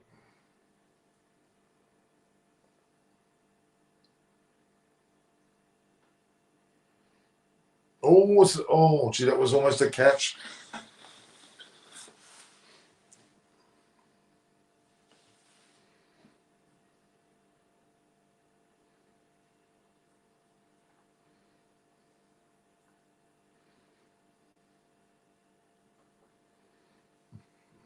Is it actually a par score by Westminster? How is it? Well, Don Double, to me, it's a bit under it. They bowl well, they should be able to defend it, but it's a matter of where they bowl well.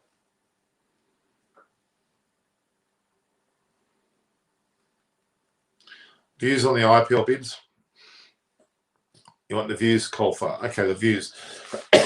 Look, Lucknow paid too much, but $1 billion is $1 billion. I mean, if you've got it, pay it. It's way too much. But, okay, it shows the power of it. Ahmedabad seem to have a bit more financial support. They didn't pay as much. The thing is, Lucknow was also previously the Pune, what was it? The Pune team was also owned by what is now the Lucknow group. So they're keen to get back in. A lot of money.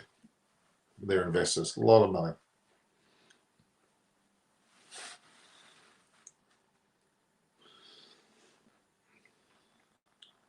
So Rampal's first all only hit for 2 runs. So wait and see what you can do this over. You look particularly good, actually.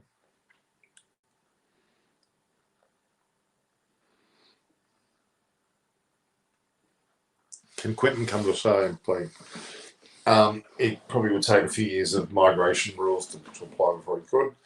And he probably wouldn't bother doing it. England, I'm not sure, might be easier.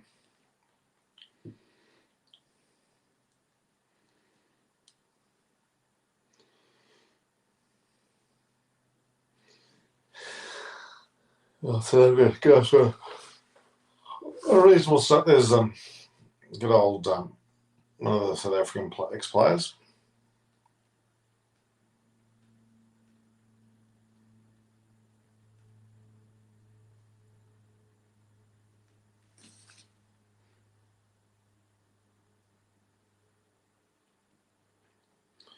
Nobody's left us, have they?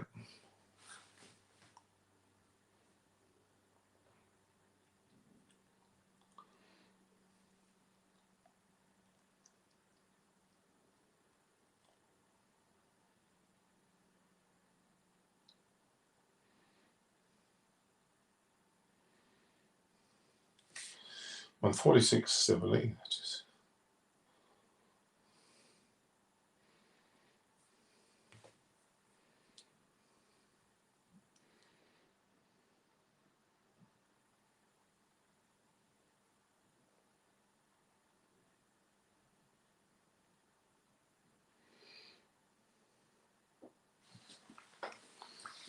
This is becoming an agonising match, isn't it? Really quite agonising.